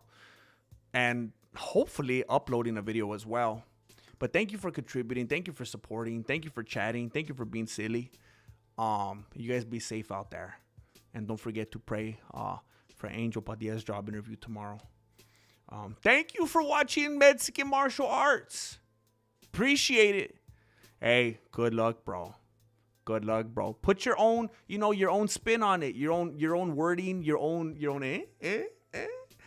just be vulnerable, be yourself, just be open, Much love, Tom Bout, Billy the Kidder. Thank you guys. Hasta mañana. Be safe out there. Don't get into road rage or anything like that. Thank you for watching Mexican Martial Arts. Appreciate it. Good looking out.